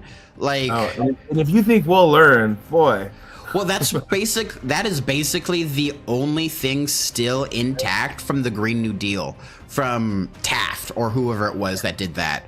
Everything else has been slowly stripped away, from transportation to education to everything else. But that and keeping our soil systems not everywhere is pretty much the only thing that's been the most well-liked and effective. So let's improve that as well. yeah. Our education is not very good anymore. It No. used to be. Our healthcare system is awful. It's our workforce. We have a lot of slackers, but we have a lot of people that want to excel. I honestly don't think we have a lot of slackers. I feel like incentive programs aren't really there to really make the individual worker want to excel at any individual thing. It depends on what you count as a slacker. You know what I mean? Everybody's definition is different. Because if you're saying like me versus at my job, right? We get paid the OD. If you compared me to my boss, I would say I would probably be the slacker compared to her. And I feel like I work, I earn my money. But her, she is on, she works 50, 60 hours a week. It's constantly a meeting. If you ever get a hold of her, she's on a meeting. But then the portion of my job that I do is also very important as far as getting the hours and the counseling and stuff like that done. And I think a lot of people are like that, where it's like, am I a slacker or am I just not a slave to my job, right? Right. So what is a slacker? Is it the guy that works overtime? Is it the guy that stays after hours when they need to? Or is it, what does that mean? The quiet quitting is just doing what your job is described as is a weird phenomenon. The American exceptionalism to go above and beyond what you're told to do, and if you don't go above and beyond what you're told to do, that makes you a slacker, versus just doing exactly what you're told to do. I feel like that is what people should strive for more, is that the workforce should be, these are your responsibilities, only do your responsibilities. Work culture in America is very toxic. It's Everybody's predatory. hella predatory. I mean, like I said, like legitimately, when at my job now, which I love, I tell you, my boss, when they're like, she was like, "Hey, I'm sorry, we don't want to overwork you. You know what I mean? We don't want to, take advantage of you." And I was like, "You haven't screamed at me once." Like, you know what I mean? I was like, you haven't yelled in my face. You haven't asked me to stay fucking late or mandated to stay late, calling me in for shifts. And she was like, that shouldn't be the standard, but thank you. I'm It like, shouldn't be the standard. You're like, it is though. it is. I've worked a lot of jobs, and mostly, yeah, you're a piece of shit until proven otherwise. Well, Even you've then, worked a lot of public-facing jobs as well. That's true. The anything customer service is hell. It's true. But that's not even just, but that's also with the management and the way they treat you and like the hours you need to work and things like that, but also corporate life. I know people that have come from corporate to, that's one of the deals of working nonprofit. I mean, for the most part, working for nonprofit people, less pay, but also usually get a little more self-respect. People, they like you a little better. They try to treat you better. They take mental health very seriously. Mhm. You know, they want to make sure you're okay. Whereas corporate world, you might make a little more money, but also, like I said, I have friends that have come corporate world to nonprofit, and they're like, I feel like I'm doing more good for the world, and also I'm not getting fucking yelled at and told to do things. You know what I mean? And so, slacker is a term. I mean, most people. The thing is, too, is most people want to do stuff. Like, I don't want to go to work and just not do stuff. I'll be bored. I want my 8 hours to get over with quickly. Right. Give me my duties, and I'll do them, and then I will get. Well, out that's of here. another thing. The focus on time versus the focus on productivity, right? I think that's a very boomer mindset that you have to show your time. You don't necessarily have to show your product for you to be a good worker. It's silly to do it that way. Like, again, at my job, I think one of the things that I like the best is that we have projects, right? And that's a lot of people do that. Is it's so much better because now I can do like, hey, you need to get this thing done. I don't care how you do it, when you do it, get it done. We need it by this date. Cool, I can do that. Then some days I'm like, I'm not feeling it today. Some days I'll get up a couple hours early because I'm like, I want to get this knocked out by this. I don't need to tell them on the clock. I just slacked off this day, but on this day I worked extra because I want to get it done. Way better. You're gonna get way more productivity out of me letting me do it that way because then I know what I need to do, and then some days. But don't you know having an adaptive work schedule is DEI? It's so stupid. It is. Well, we've also had those days too. There are days where you're just like not feeling it. There are days you're just not gonna, and there's nothing. Well, that's wrong life. with that. Yeah. Yeah. Hey, I'm a bit tired today. Maybe I'm sad today. Maybe my team lost the fucking Super Bowl today, and I don't want to work too much. It's hey, pick it up tomorrow, buddy. We got you. And I could fully understand that there are a lot of jobs out there where that mentality doesn't work. Paramedics, anything with emergency services, most customer service jobs, you don't have projects. You can't really just call it and be like, I'm not feeling it today. But for the majority of our blue collar workforce, that's very similar to how it should be. But the work culture isn't based on get it done. It's let me see you working. I don't care if you actually are. Let me see you struggling or putting an effort. And then that's how I know you're a good job. But that's the other shitty part of it, though, right? Is like, so you're saying like right, you're right. Like customers facing jobs, they get paid the least, they get treated the worst, and then you're also saying like, well, you can't just have an off day, right? And Yeah. that's not. And so, all right. So if you have all those stipulations, only a couple of those things should be true. All right, if you can't really have an off day and you have to do customer service where people are going to treat you bad, you should get paid more. Yeah, I agree. That would be a more fair society. That would be, and it, and those jobs should be that way. And you could do it. These companies make so much money, it absolutely is a possibility. And then they, like I said, they talk about, well, these slackers, like, dude, I'm getting paid $15 an hour to get yelled at, and and I can barely make my rent. Mm-hmm. I don't want to work hard for you. That's not being lazy. That's just back to the incentive for workers to produce. Like, I feel like our incentive isn't almost never correlated to how it should be. I really feel like most companies give the most money to the people who do the least and give the least amount of money to people who do the most, like a pyramid. Yeah, well, the thing is, I mean, you can just look at it in even in customer service roles. I mean, look at Costco. Costco never has trouble hiring people. Never. I kind of want to apply to Costco. They just raised their minimum to $32 an hour. Yeah, exactly. They pay people well. They treat them. They know, and that's the thing. People talk about slackers, but the people that you ever see workers at Costco, they're hustling. All of them are hustling because they're getting paid well. They're like, fuck yeah, my check's gonna be fat. This is gonna suck for a while. And they're constantly busy, and they're usually in a good mood. Mm-hmm. Why? Because they're being paid well for it. And Walmart's like, we can't find workers. It's weird. They're like, yeah. Yeah, because most of your workers are on Snap, and then you're denying people Snap. Like, yeah, that's why people don't want to work for you. Exactly. Give people the freedom to spend their money how they want. Give them a livable wage, and hey, they'll do it. And so yeah, and so it's just a formula, man. Everybody knows it. It all trickles back down to well-up economics. If you give people money, they spend money where they live. Yep. If you And, give and rich people money, they spend money where rich people live. And that's not where you and I need money. That's not where our society needs money. economic leakage is such a problem. This is actually I was actually reading a book on tribal economics, and that's one of the biggest problems on reservations is economic leakage. Is the same thing. Is if you have the companies, because tribes will have companies come in that non-native and they're from it's from a tribe in Oregon and they have some company out of Ohio coming in doing the work and stuff like that. If you do that though, these guys are taking the money back to Ohio out of the state first of all, but also they're not coming back. These aren't people that are coming back they're not coming to the powwows. They're not buying artwork from native people. They're not shopping at native things. They're not coming back to reservations and putting that money back in there. So this money you just had that you built there in the reservation, you just let it take off. Yeah, it's the same thing you're talking about. Is these rich people aren't spending. If you gave me more money, I tell you right now, I'd go to fucking somebody's little shop and buy stuff right now. I'll go wherever. I'll go to the little craft game stores or whatever. You know what I mean? I'll go buy little things from people. Well, not even that. Just going out to Buffalo Wild Wings and tipping your waitress, that produces more value for the economy than it does giving $1 million to Jeff Bezos. Because all that does is make his little bank account tick up one. But if you give that waitress a 20, right, all of a sudden she buys a drink and then she buys some food and then she tips somebody. And then that dollar gets circulated in our economy way more than it would if Jeff Bezos has it. Yeah, these billionaires, they're blood clots in our system. Mm-hmm. They want to keep all the money. No, we need to keep it moving. Why do you have $1 billion? Spend it. Don't be a bitch.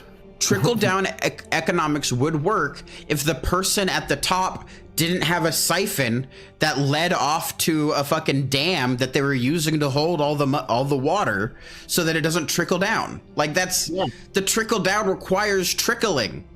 It doesn't trickle. It doesn't trickle. There's no trickling. I wouldn't mind if they were doing, like we were talking about earlier with the billionaire shit. I wouldn't mind if they were building, I don't care, build a monument to yourself as long as you're hiring workers. You go, fuck. Yeah, I want a Bass Pro Shop pyramid everywhere with Trump's name on it as long as it was a library or cancer research or fucking something. Children's hospital or free education, Trump's fucking new high-speed railway system gets you from DC to fucking Seattle. They're like, whoa, that's my guy. I'll hang a picture of Trump up in my apartment. Like, he built fucking highway railway system. You saw that? Yeah. No, I would praise Musk if he used his AI car systems to give every school free buses, right? Like, oh my God, are you on the new Musk bus? That'd be amazing. Like, but no, they just don't do that. No, they have the power to be good. They're the worst version of billionaires. It's so stupid and the thing is too is I think that's the right thing is like the people that become billionaires are not the people you want to be billionaires because they have money. Like if you gave me if you gave me Musk money tomorrow, would there be some changes? I think most people would do that. Same thing. I think most good people would be like, we're gonna fix a lot of problems really quick. I'm gonna get down to about maybe 10, 20 million. And the rest, you know what I mean? If I was able to spend all of Musk's money down to 10 million, I would still be so comfortable in my life. Yeah. Without a doubt. I would never, I would just, I'm like, how much money do I need that I'm going to get enough where I'll be okay for the rest of my life? And then the rest of it you can have. I don't care. Let's fix some issues here. School systems, fixed. Fucking healthcare, fix it. Let's do it all. Who do I have to, I would be the, fucking lobbying people, but in the opposite way for good things. I'd be like, I'll give you $1 billion to give everyone health care. Let's save the trees. Yeah. Could be oil companies and shit. They're like, wow, this guy's really good at lobbying. But yeah, bitch, I'm gonna fucking fix everything. Actually, that is word for word the exact reason why we have changed the name of the Gulf of Mexico to the Gulf of America is because we had binding legislation that we cannot drill any oil in the Gulf of Mexico. Well, it's not called the Gulf of Mexico anymore. So now we can drill oil there. Stupid. I hate that. Stupid. It's 100% true and legal. That's the full reason. Oh, God. Why do we do dumb things for dumb purposes for dumb people? Because it makes somebody else's bank account go up by one. It's crazy how many things just come down to just Money. and racism Mm-hmm. are kind of our staples. You know, that's what our export. We love it. Oh my god, it makes my head hurt. I want to not think about this stuff. I wish politics was boring. I used to be. It used to guess be, yeah. when I was a child and I didn't understand anything, but the more intelligent I became and the more class conscious I became, I started seeing how bad everything was, and now Yeah. I'm mad about it. I think it simply became our problem because now we're getting into this adult stage where we're becoming the voting bloc and the people that actually pay the majority of the taxes and things like that. Now it's like, oh, this is my issue. Fuck. I thought this is my parent. Oh no, my parents are like 60. Fuck. Oh no, Okay. my parents voted for this. Got it. Yeah, now I'm dealing with the cleanup. Crazy. And now we're trying to control a fucking little kid. You know, the Gen Zers that are like, fuck everybody. Nobody vote. Like, please vote. For the love of God. Please, I don't even care if you're educated about voting. Just put a name down. Like, it might not be the best, but at least we'll have a higher percentage of voting. Oh God, that's I made this argument with so many people. Like, it doesn't matter. I'm like, you don't think it matters? So does. They spent billions to get your vote. It's a golden ticket, and they want it. Make them earn it. They, you know, these people, you know how much campaign funds these guys are spending all across the country to get your vote on local level, on your fucking your state, your county, your city, the presidency. All of these votes matter. That's why they're spending money. They're spending millions and billions and so much. And well, it doesn't matter. Then why are they spending the money? If advertising doesn't affect you, why are they spending the money?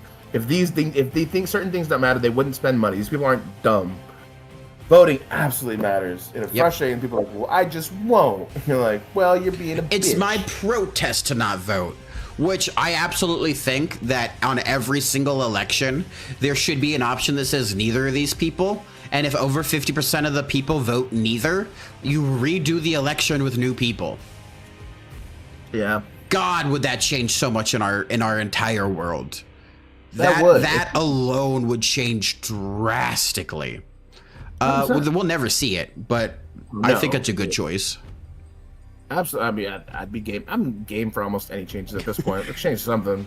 This shit ain't I working. feel like action needs to be taken, and I'm not sure what would be the best action, but what we're doing right now isn't working. There's so many problems, like whether it's like media is a big one, immigration, social media. You know, we have healthcare. All these, so many like battles to fight. You're like, fuck, stop. I don't know. Where to, one, please, anyone. Yeah, and I think that's the idea, right? You keep them busy with everything, and it's like I can't focus on anything. I can't like pick a battle. the tribes. They're going after each individual tribe, so every individual tribe has to lawyer up, prepare for litigation that might take years, and now they can't all cooperate. Now they're worried about me before you can worry about us, which is scary. Yeah. It's horrifying. Yeah, there's a lot. But, all right, Jonah, this has been a talk. I think is about that time. About 3.5 hours of government communication. Government communication. Yeah, it's about 5 o'clock. I need to go take a nap and then go drink beer. Fair. All right, That's Tony, my this has plan been for wonderful. Great. I think we came up with some good solutions for some of the problems that we were facing. A lot of it was just announcing the problems, but I think we've done a good job here. If anyone would listen to me, I don't have any good ideas. Fuck, somebody else deal with this, You please. can just point out the problems. I feel like I have a couple ideas. You do, yeah. It all comes down to taxing rich people and giving money to the vast majority of people. It's well up economics. You don't fertilize the top of a tree. If we could start with taxing the rich people, I think you're right. It'd solve a lot of problems. And it's not gonna happen right Brain burst. All right, Jonah. I will talk to you later, my friend. I want to talk about Ren Fair stuff later. Hell yeah, I'm down. Yeah. All right. All Later. right, goodbye, my friend. All Goodbye. All right, this was awesome. Well, if you have been watching and enjoying and having a good time, please leave a like, comment, ring the bell, subscribe, send this out to anybody that you know or who you think might enjoy some of this. We went a little up and down on some of the stuff, but I think overall we had a really good conversation. If you have any views or ideas about the world we're living in, please let me know. If you're just kind of want to scream at the sky, also reasonable. All right. Let me do a raid out. I'll raid out to somebody. Create a dashboard. Manage stream. Raid channel. Let's raid out to this person.